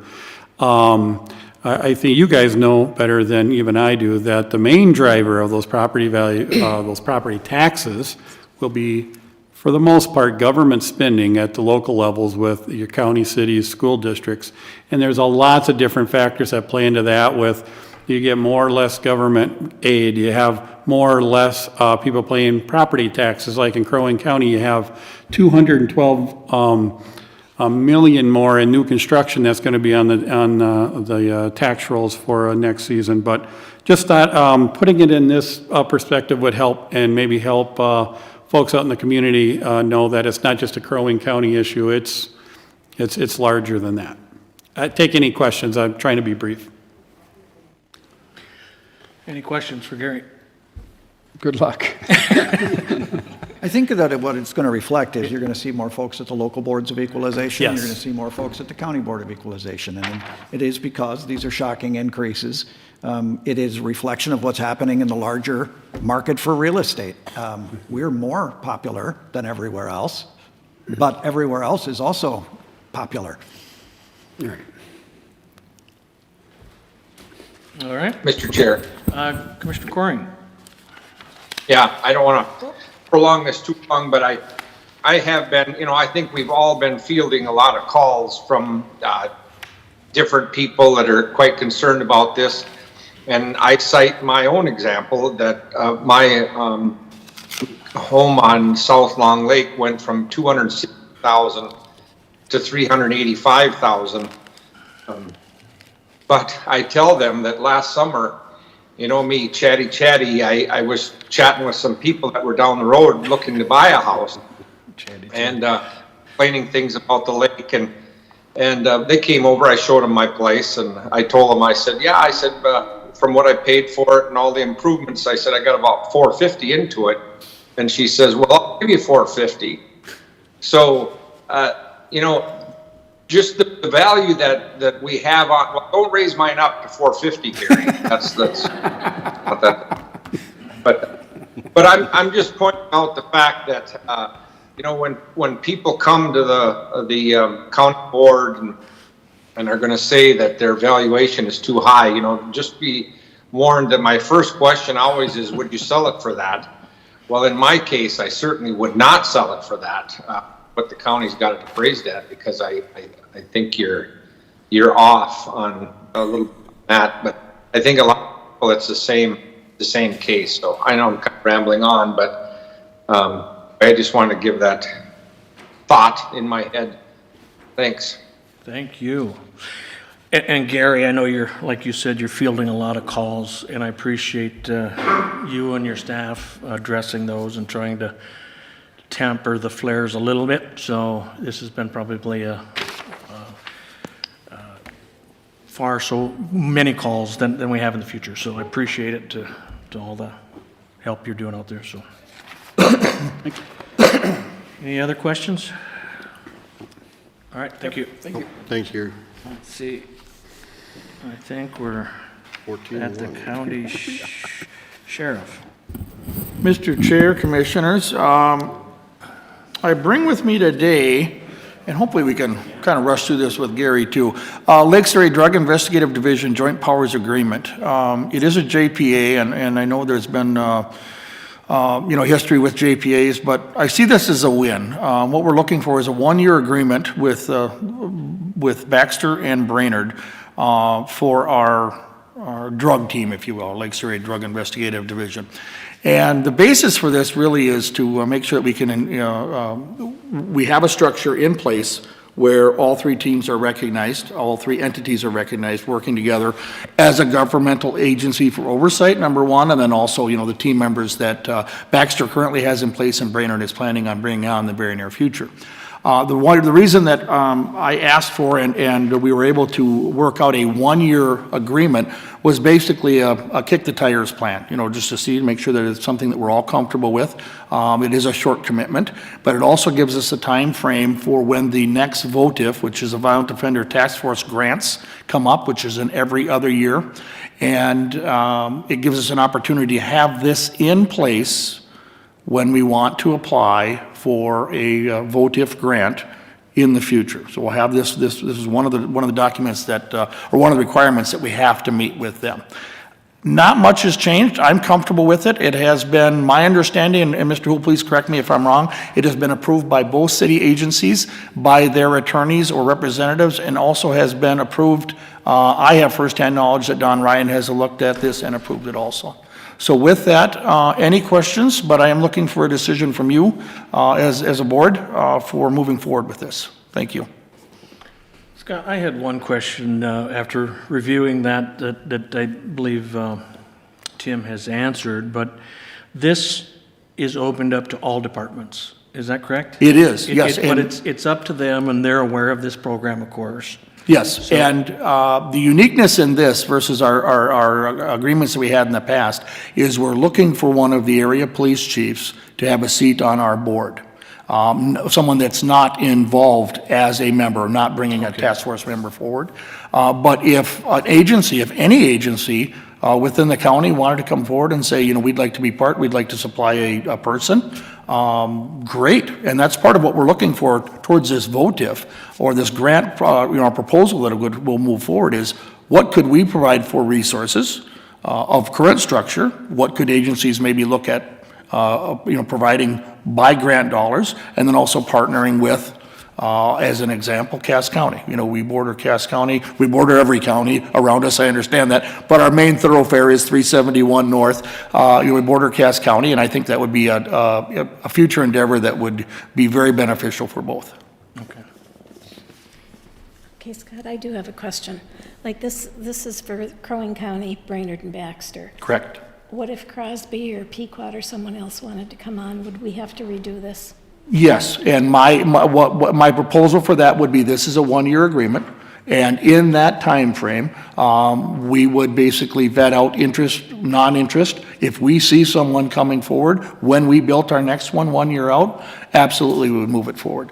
It is a resource on an agency. I don't think that there's Is there interest? Yes, but it costs money, because you're looking at having an agent come forward, so you're looking at enough, full-time employee, overtime benefits, et cetera. So I am not aware of any other agency that is interested in bringing someone forward. If and when they were, I would be, if that happens next month, I would be first to bring this back and say, hey, we just got a bonus. But I don't see that happening. Any other questions for the sheriff? If not, we would look for a motion. I'll make the motion to authorize entering into a joint powers agreement between Crow Wing County, the City of Baxter, the City of Brainerd for enforcing controlled substances and violent crime within their respective jurisdictions, effective upon full execution of all signatures through December 21, 2023, and the Chair and County Administrator are authorized to sign said agreement, subject to review as to form and execution by the County Attorney. Wow. I would second that. Motion by Commissioner Barrows, second by Commissioner Brecken. Any discussion? I'm surprised that you said what? You didn't realize I could read, or? Well, that was really good right off the, Therese? Commissioner Barrows? Aye. Commissioner Franzine? Aye. Commissioner Brecken? Aye. Commissioner Coring? Aye. Commissioner Hoag? Aye. Thank you. I will be buying shirts that say I survived the longest county board in history. I'll be selling them next month. That's all I have, folks. If you have any questions, I'd certainly love to try to answer them. And I am going to try to sneak out in about 10 minutes. I've got a 1 o'clock I'd like to make, but thank you. Any questions for the sheriff? No. All right. County attorney, I don't believe he's here today. County administrator, I know he's here today. Mr. Chair, members of the board, there was no senior management team meeting yesterday. I decided to take the day off because the sun was shining. It seemed like a rare event lately. So I do have some other items, however, an appointment to the Transportation Advisory Committee for District 1, I believe. This would be to appoint Jim Gaida to represent District 1 in the Transportation Advisory Committee. This is something that the chair can do. All right, we will make that appointment.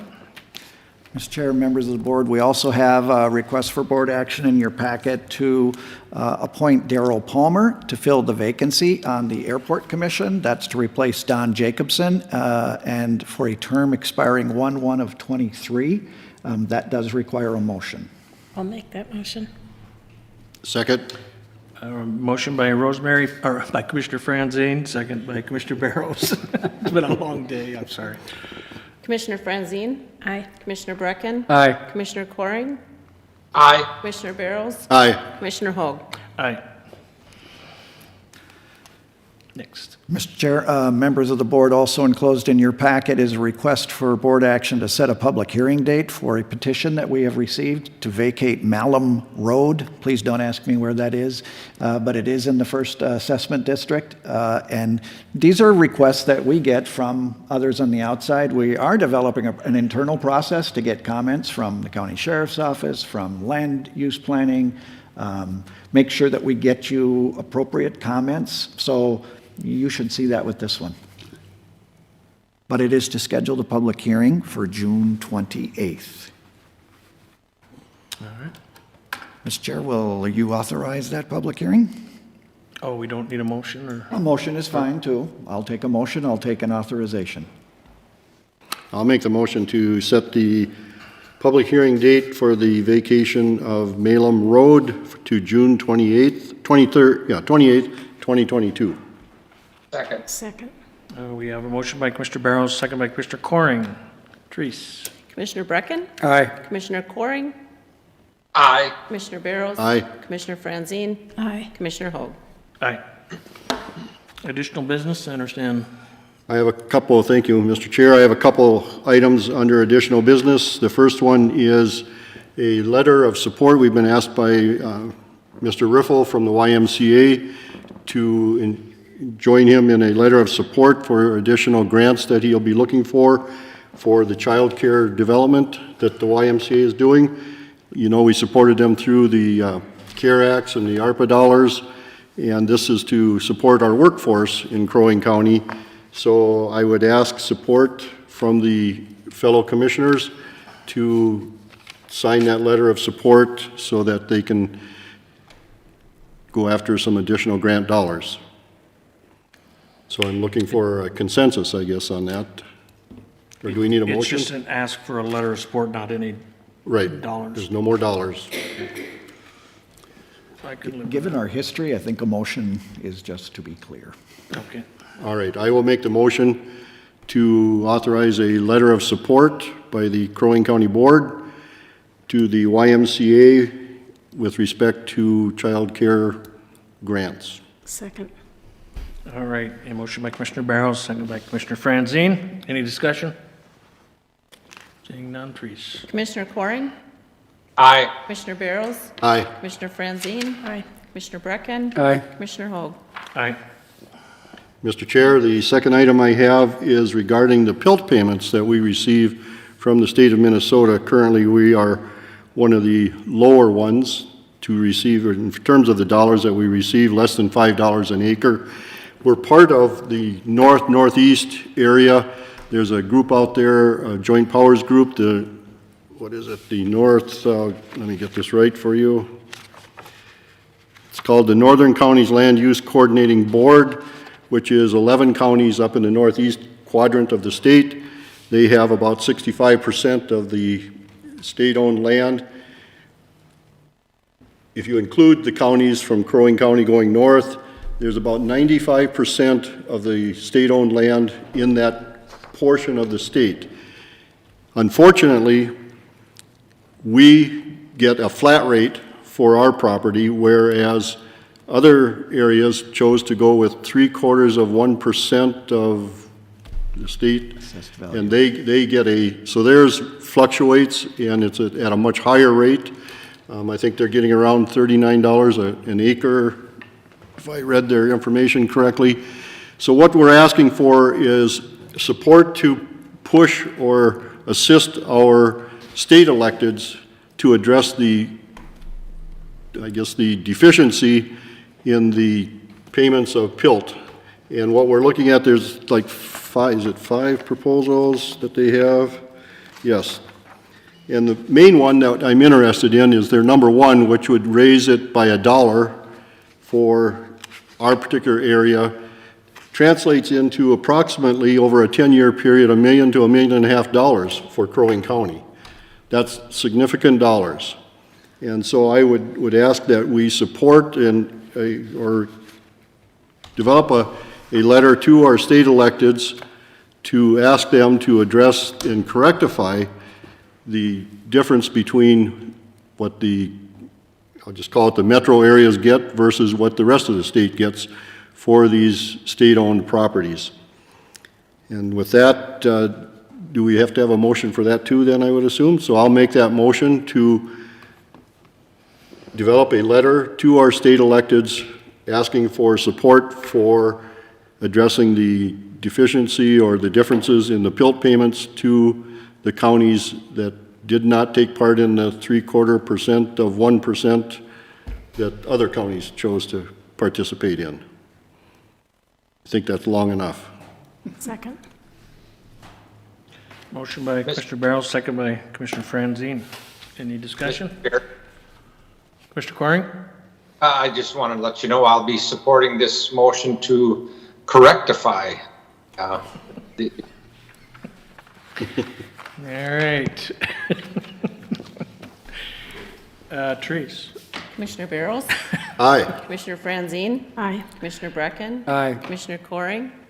Aye. Commissioner Hoag? Aye.